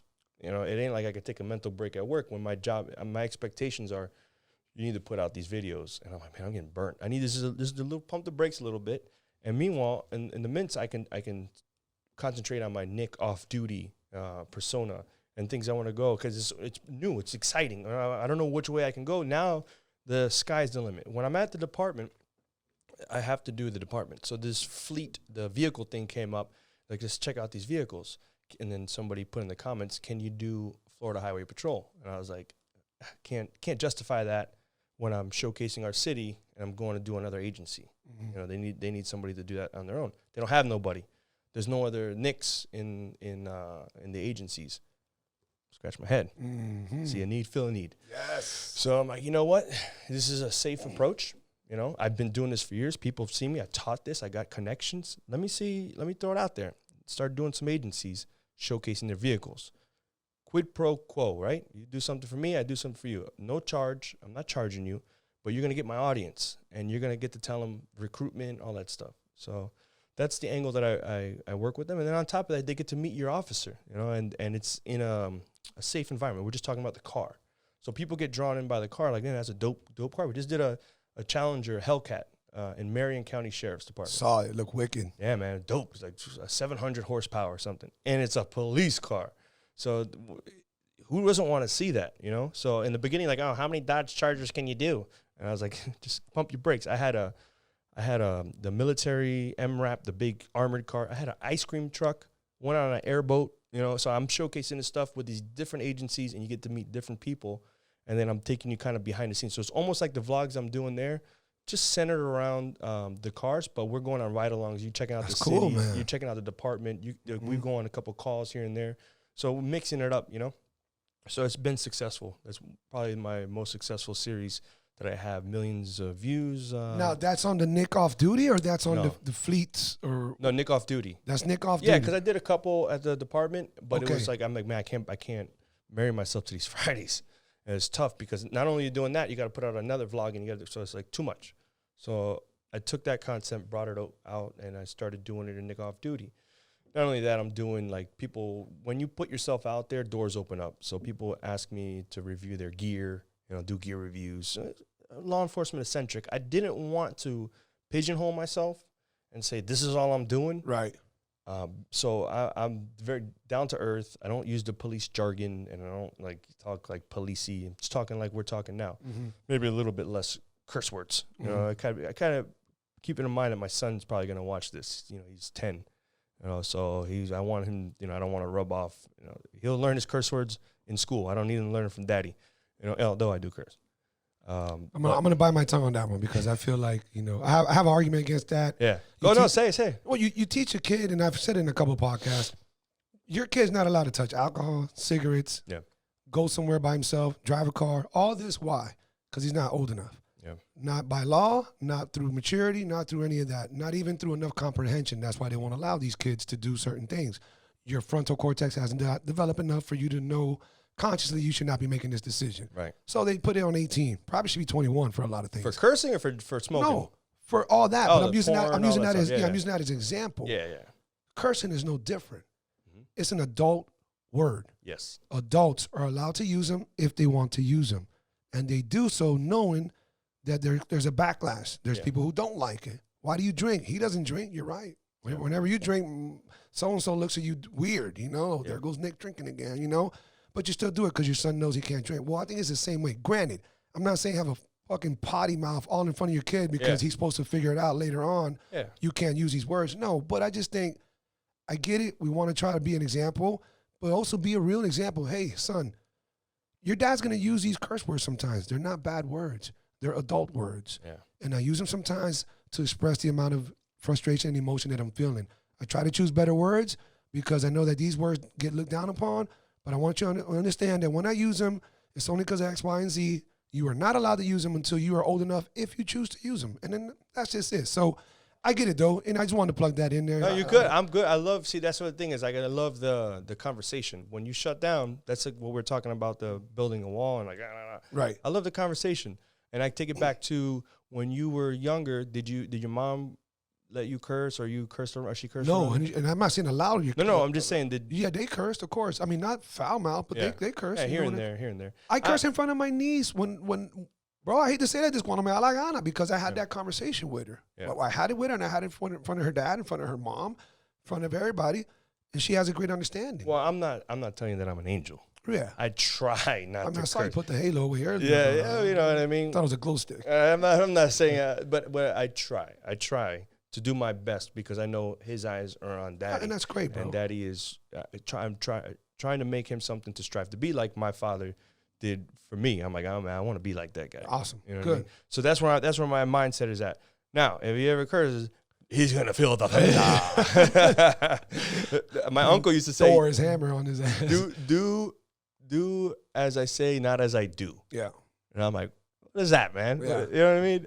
But at the same time, I'm just trying to be an example for him. Every now and then it slips or whatever. But I get it. And I didn't mean to throw you off on that. we're It's not just- conversation, I baby. guess little by little, I try to tell parents that, like, hey, man, why don't you adjust that approach a little bit? They're not bad words, because if your kid hears bad, it's connected to the word bad. Yeah. If this individual uses it, they're being bad. Yeah. Now they're either being bad and they look down upon you because why is this person being bad because they're using a bad word? Or they're like, he's using bad words, but he's still real cool. Well, maybe using bad words is cool, you know? So that's why I just kind of, coming from a non-parent, of course. Yeah, but I don't want to say anything, but your audience is like, man, shut your ass up. So just to give you a perspective of where I was at, my mom, when she worked a flea market on the weekends, she caught somebody stealing a little necklace. And you know what she said to him? She said, give me that necklace. You know what? You're not nice. She told this dude that was stealing the necklace from her that you're not nice. So this is what you know what I mean? This is what you get. Yes. This is what you get. That's what you grew up hearing. That's it, man. So, you know. Good for her. It is what it is. My pops, on the other hand, New Yorican, you know, he carried a switchblade everywhere. They called him the puppet. I would have thought the Italian would have been the one popping off. My mom, I guess it's a little more on my grandmother's side. They were involved in the, you know, I don't know how statute of limitation is. You know what I mean? They were involved in some stuff. You know what I mean? So let's rewind back to the Nick off duty thing. This is what got me here, man.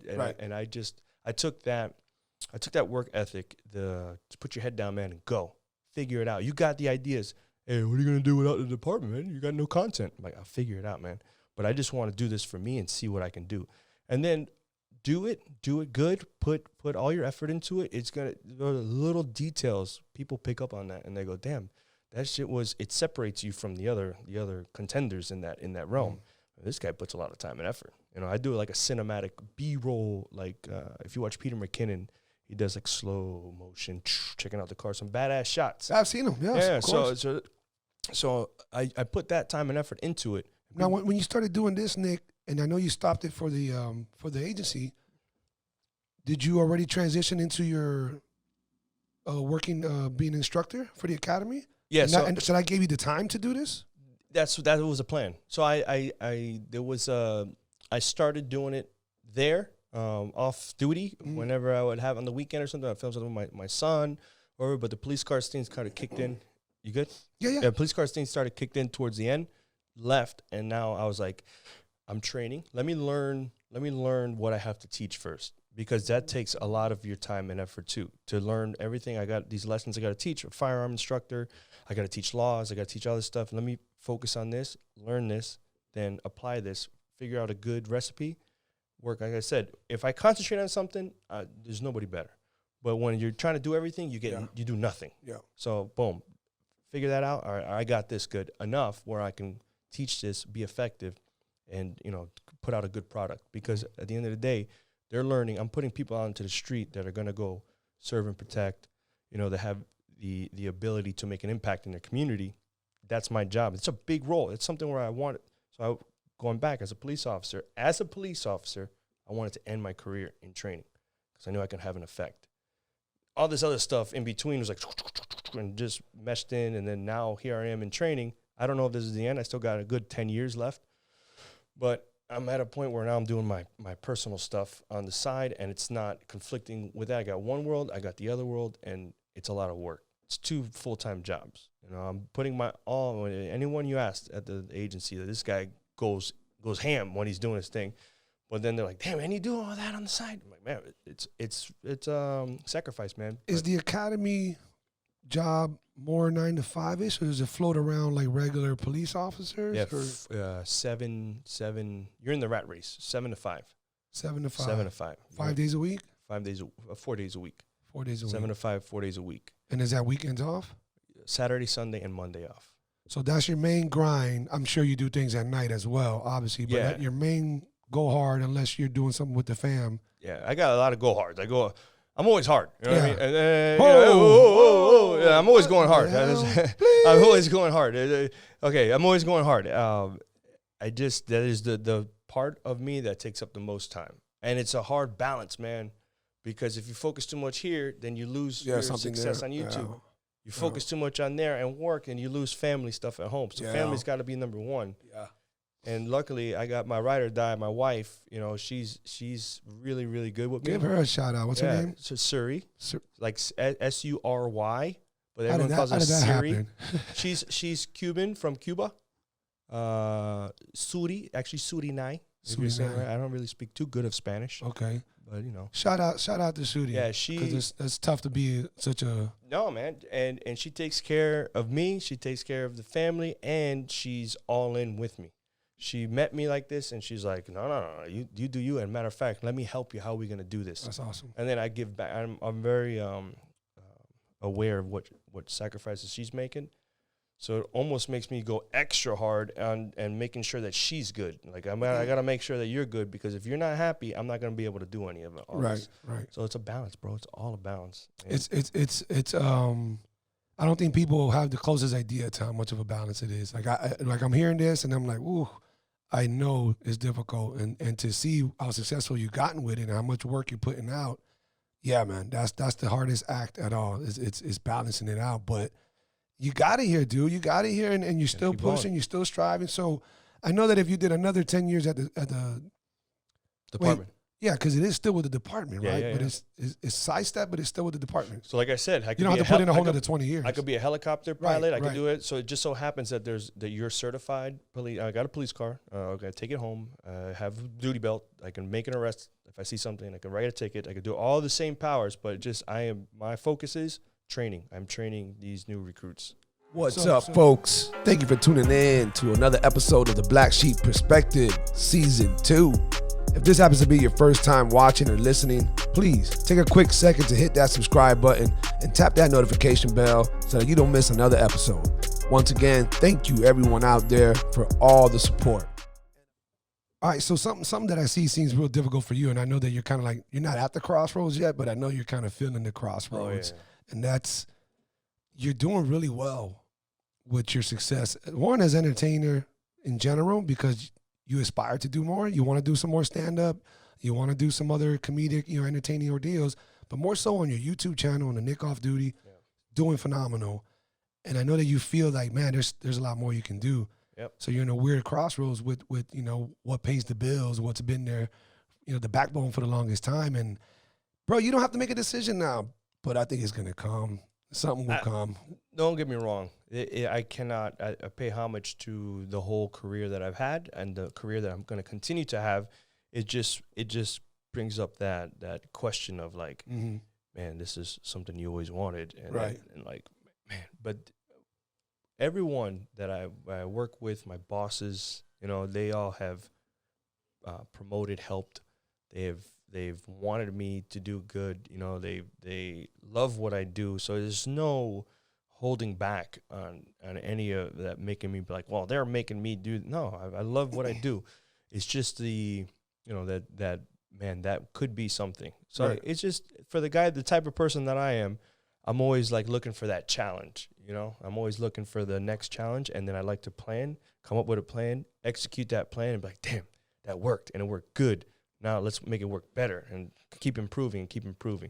So I'm a big proponent of do what works, but don't let that define you, man. You got to continue to grow. When you stop growing, I'm like a hermit crab. And I outgrow my shell. I stay in there, I'm dead.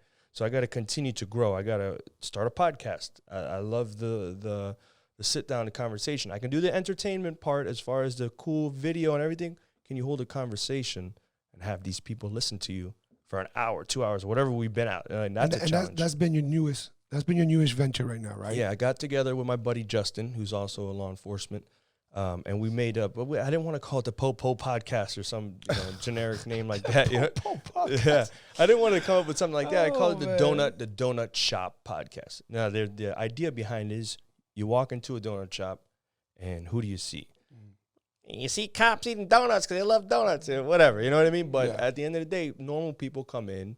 And not that cops aren't normal, but people come in from all walks of life. So it's not about police, however, leaning towards it. But we also have comedians on. We had Cisco Duran, Mario Ramil. We're going to have on Neary Signs. Mario was funny when you guys had him on. Yeah, I saw that one. Mario's good. Shout out to Mario. And so is Cisco. Shout out to Cisco. Oh, yeah. That's my brother, man. Yeah. Great people. He's doing awesome right now. Big shout out to him. And having on Neary coming up when we start rolling again. So I was like, let's do a podcast. I don't want to pigeonhole myself, although we have a big following of law enforcement eccentric. They're aspiring police officers. They want to know, just give me more information. People love information, so giving value. And then we talk and we joke, and it is what it is. You come down, there's no holds bars. What are we going to talk about? Let's go. And we talk. So I try to give it that perspective without pigeonholing myself. However, I'm still, it always comes out. This is a policey podcast. It is what it is. I've felt the same way with mixed martial arts fighters. Yeah. I love MMA. That'll always be one of the biggest parts of my life. Huge UFC fan, huge, practitioner, fought professionally, everything. But I didn't want to have nothing but fighters on the podcast. Yeah. I'm always going to have fighters coming in and out of the podcast. I love their stories. There's always a story of difficulty coming from the bottom up. And it's just so hard to be a fighter that, there's so many things to talk about. But I didn't want to get connected or pigeonhole. Yeah. I don't use that term. Oh, well, no. Now you go ahead, Wes. Go ahead, man. I don't want to get pigeonholed into an MMA podcast as well. So I definitely feel you on that. But, little by little, you're going to. Yeah, I have to have a base. You have to have. So you got to have something that people say, this is what it's about. And then you go off and start. You got to build a base. Otherwise, if you're all over the place, like, I have no idea what this podcast is about. We're just talking about comedians.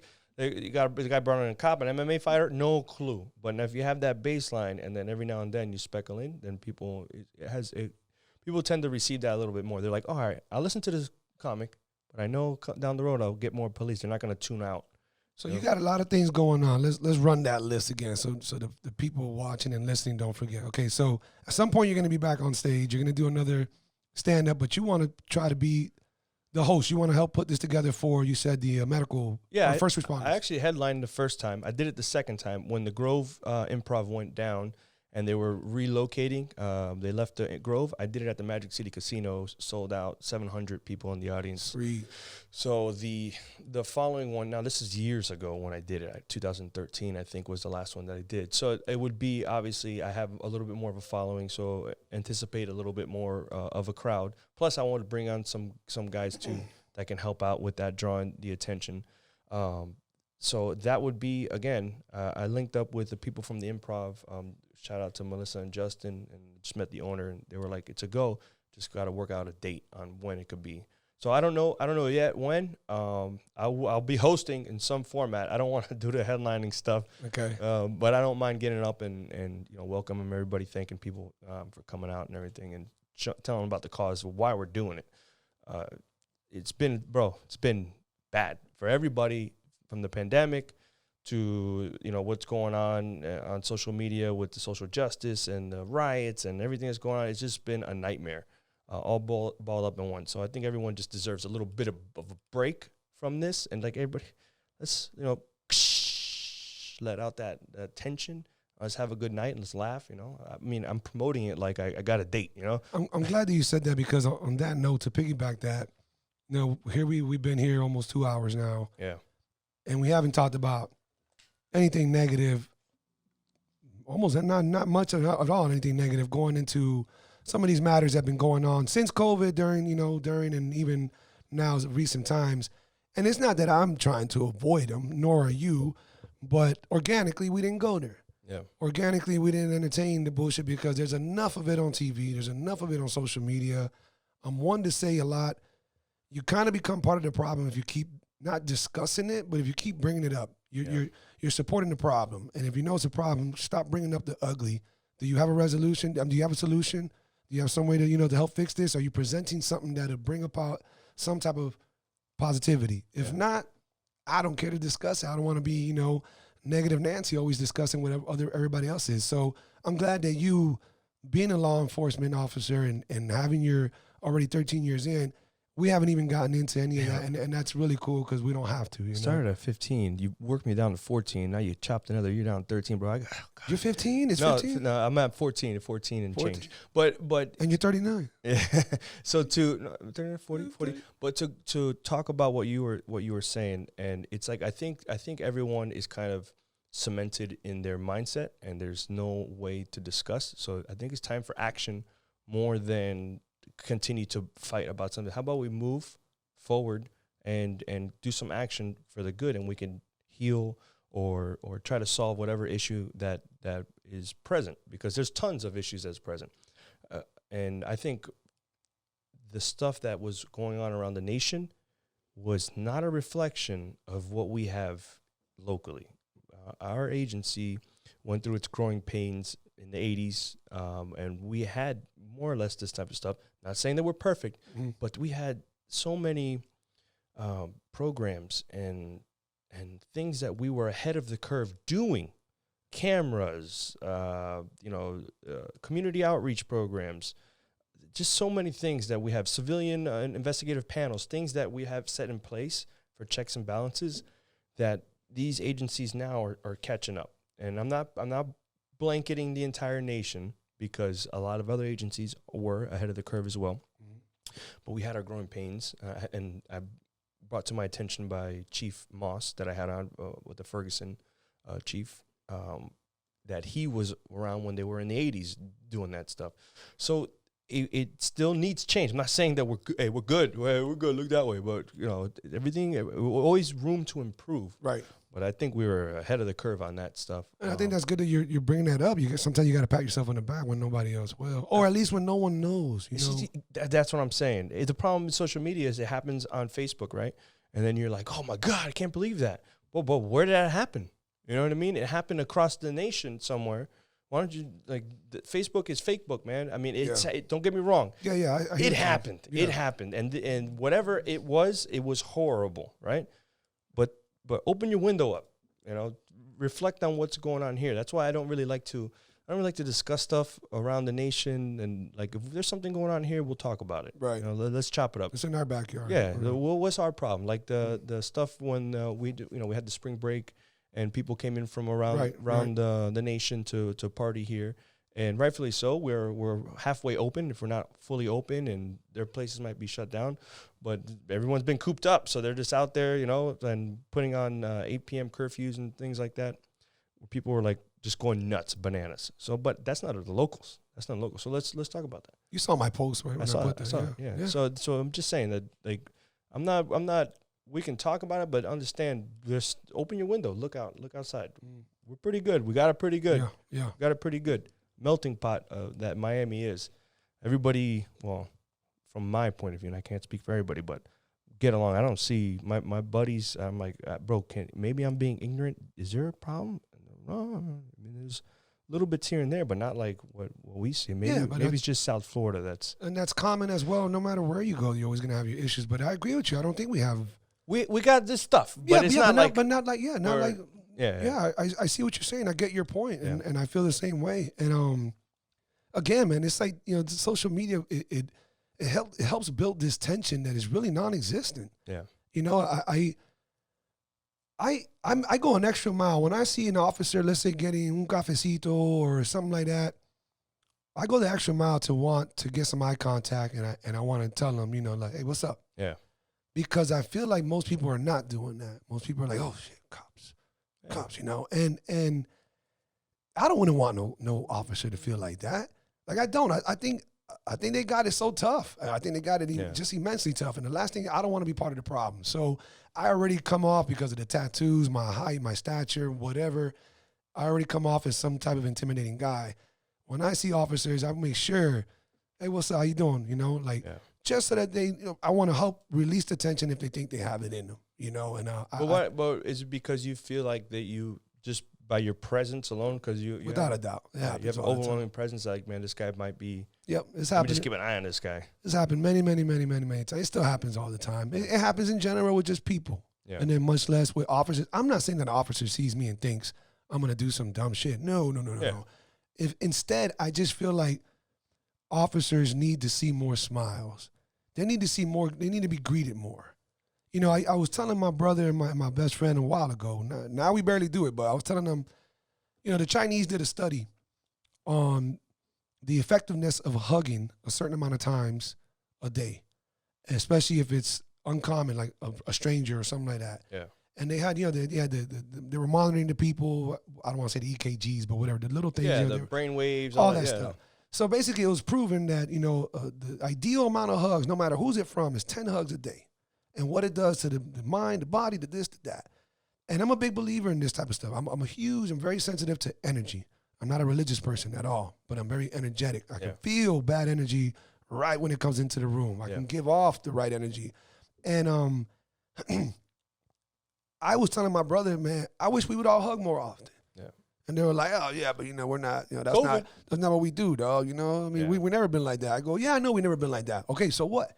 Yeah. I honestly wish when I see you, we were talking about Yuli off camera, you know, shout out to my brother Yuli. When I see Yuli, no homo, it's a fucking hug and a kiss. I kiss my dude on the cheek and I give him a huge hug. You know, when I see Caballo, we're two grown-ass, manly-ass alphas. Yeah. There's a hug, sometimes a kiss on the cheek, and he always slaps me on the ass. No homo. Yeah. But he's a baseball player, you know, you do that. So it happens. And it's just one of those things. So I kind of look at officers like, damn, not that they need it, not that they look like they're depressed. No, I just feel like they must think, man, everybody's looking at me some type of way.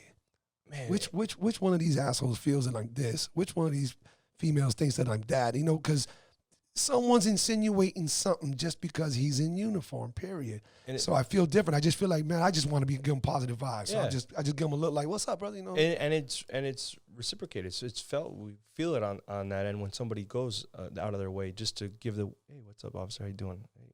You know, but again, the officers are in uniform. The uniform is just a uniform. They're humans too, so they need to also pay attention to the outside the window. Just not just a one-sided, you know, solution. Right. Be like, hey man, there are some good people out there, or not, you know, because whatever. There's maybe some misinformed people that have their preconceptions or whatever. Yeah. But there's some good people out there that support us, you know. So not everybody is out to get you, and it's hard. It's a mind game. Being an officer is a mind game. There's so many hats you got to wear, on the defensive, on the console people, to psychologists, to finding somebody a job, and there's like so many hats they got to wear. What's it like being a police officer, man? It's you got to be a special person because you got to wear different hats and know when it's time to take this one off and put that one on. So it's a lot. But to go back to that, we clapped it up and I gave you a little, what's up, hey? Yeah, you're right. We never even spoke on the phone. You're right. Clapped it up. That's just the way I am. I'm naturally like that, and even in uniform, I clap it up. All right, man. And boom, and then they're like, whoa, this cop just clapped it up with me. You know what I mean? It's funny how you mentioned that. That is exactly true. When I first met Nick, everybody outside of my house, it was immediate handshake, halfway bro hug, tap on the chest, all that. And I remember I thought, okay, I like that. He was willing to do that as an opening gesture. Yeah. You know, no mask on.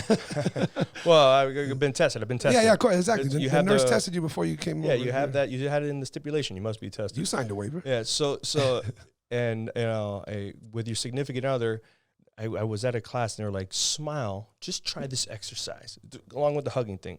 Sit there, and we're not going to do it. It's weird. Yeah. But look into their eyes and just smile at each other. It's so awkward, bro. Yeah. But after a while, it's like, oh, and then you start laughing, and then you like, this is weird thing. It's like, and then you connect, and then you end up starting, like, I did it with my wife a couple of times, or, you know, just smile at each other, see what happens. And I like that. Boom, and then we had our kid. So no, funny. so no, but try that. Those listening out there, make sure that they're your significant other. Because if you go to the store and be like, "Hey, what's up, cashier?" Or even out and about, doesn't have to just be with an officer, just with anybody, man. Try to give all positive vibes. No, smiling is one thing. I'm Yes. talking about the stare and then just smile for like 30 seconds. They're gonna think you're weird if you do it to a random person. But smiling is contagious. Hey, what's up, man? It's exactly good. It's cracking. It's cracking. Yeah. I love that line. I see it. Smiling is contagious, so why not be a carrier? That's it, bro. It's I like that. Yeah. I like that. Yeah, add a little bit to it. All right, Nick, well. can you tell everybody where they can follow you? Every type of platform. Yeah, I know it's Nick Off Duty for YouTube and Instagram. and Instagram. I kind of gave up on Facebook. Nick underscore or no? For the grams, it's at Nick_off_duty. I'll send you the links. Okay. And then YouTube Nick Off Duty, or just type in police cars and all my stuff comes up. Okay. So yeah, man. And be looking out, people listening. I know I'm gonna be there. Mark my word. When you do the stand up, yeah, hosting it. I think if you're not gonna do the act, I think you should be the host. I will be the host. I bring who's always in and out. And then, to bring it back, I also bring in comedians. It's not only just one representative. So it's a eight comics going up doing 5 minutes here, and then it turns out 5-10 minutes. But I bring in local comedians. Like I had Cisco came on and did one of my shows back in the day. Ramon Garcia, go through the list of the comedians that have performed, but they come and they do their set, and then just to keep it, because if you might get 5 tanks in a row, it's like, what is this joke? Yeah. But at least to keep it going, that it's like, oh, this is funny, this is a good time, and then have a DJ too. So good stuff, bro. I might even get on the ones and twos. We're gonna be looking out for that for sure. Yeah, Sir. just don't break dance, bro. I don't know if I'm ready to see you do that. Bruh. Come on, man. I don't know. You got to watch the video. You got to watch the video. Send me the link. I do. People that seen it, like, no, let them break dance, bro. These guys. Is that the one with the one who got a lot of hits? Yeah, I got a couple million. I did. Jesus Christ. 9 million on 20 million in total, but 9 million on our platforms. So going to, and the last thing, we did the Art Basel, and there were some b-boys out there, and they were hitting the drums. These guys from Little Haiti, and they had a little session, and they were doing a session in the middle of the street. So I came up to them on the side. I'm like, hey guys, all right, I'm old school b-boy. I'm gonna come up with my lights, and I'm gonna break you guys up, because they had a crowd, and they were like in between sessions. And they had a crowd, and it's Art Basel, so they were like, oh, hey, what's going on? What's going on? So I go, hey, I'm gonna come in, I'm gonna break you guys up, and then you're gonna challenge me, and then when you challenge me, we'll start breaking. He said, you can break this? I'm like, just challenge me. So we did it. Boom, so I come in, hey, all right, everybody, all right, let's break it up, and everyone's like, come on, man, what are you doing? Come on, they're just dancing. I'm like, nah, man, it's unsafe. And so then the guy, does something, and I'm like, okay. I hand him my radio, the police radio, and then, I had the backup come too. They came stand behind, and then I started breaking in the street there. Did windmills there too. Where can we find this? That's on YouTube. Only and Dade shared it. It's on my grams, all that stuff. It's on YouTube for the police department. So it's Art Basel 20 something, whatever. Just look up Art Basel. I think we only did it once, but it was me and the boys. We hugged it out afterwards. Out. Something about b-boys, man. It was just like, hey, we battle, and then at the end of the day, that's it. But that was a cool story. The multi-talented came from all kind of realms of everything. Man. We got DJing. That's it. I'm almost breakdancing. By the way, we did leave out the artistic part. What's that? You said you had some art in you. Yeah. I mean, I can't, statute of limitations. I've never done any kind of, no, I'm just kidding. I've never done that. But I can draw, and I could, I throw some freestyles in there. I'm trying to hit all the elements, the hip hop elements. Man's got all kind of talents. A couple of drinks in it, but I think I'm good. I think I'm Eminem or something. I'm looking forward to seeing this guy do all kind of performances. Yeah. Nick, man, it's been more than a pleasure, brother. I know we're definitely going to start a friendship here, yes, man. I really appreciate you coming and showing all this love. Can't wait to be on your podcast one day soon. Guys, make sure you tune into it. Nick Off Duty on both platforms, Instagram. And Donut Shop Podcast is the podcast where That's the podcast that he just started, Donut Shop Podcast, Yeah. Again on YouTube or other platforms as well? You can listen on all the Spotify, iHeartRadio, iTunes, all that stuff. It's up there, and we had a couple good guests on there. Actually, everybody who comes on is we had. I don't know if you know Freddie Trillo, Jiu-Jitsu. Freddie Trillo. He's like a big name in Jiu-Jitsu local. He used to be a police officer. Well, anyways, good guest, good arrange of guest. We talk about everything far and few in between, and we also have, we speckle in some jokes and stuff, keep it light. Awesome, brother, Yeah. man. I think you're doing everything great, bro. I think you are gonna blow up, man. You're already doing awesome. We'll see, bro. I appreciate it. And then You got the grind, man. You got the grind. You also, stay the man. course, too. I seen it before, and you got it, too. I appreciate it, brother. Hopefully we can do more things together, man. Everybody watching and listening, thank you so much. Again, it's season 3. I appreciate all the support. You guys carried me through 2 seasons. I almost fucked up my math. And here's the 3rd. Make sure you guys stay tuned in for Go Ahead and Ask. That's the new vlog series that I've started, so you guys can interact with me more individually. Send me your questions. Send me your video clips. DM me, not on that bad tip. And let's see if we can do some fun stuff, okay, guys? Appreciate it, man. It's good to be back on for the season. Nick, thanks again, my brother. Nothing but love and peace, man. You guys take care. See you soon. Peace.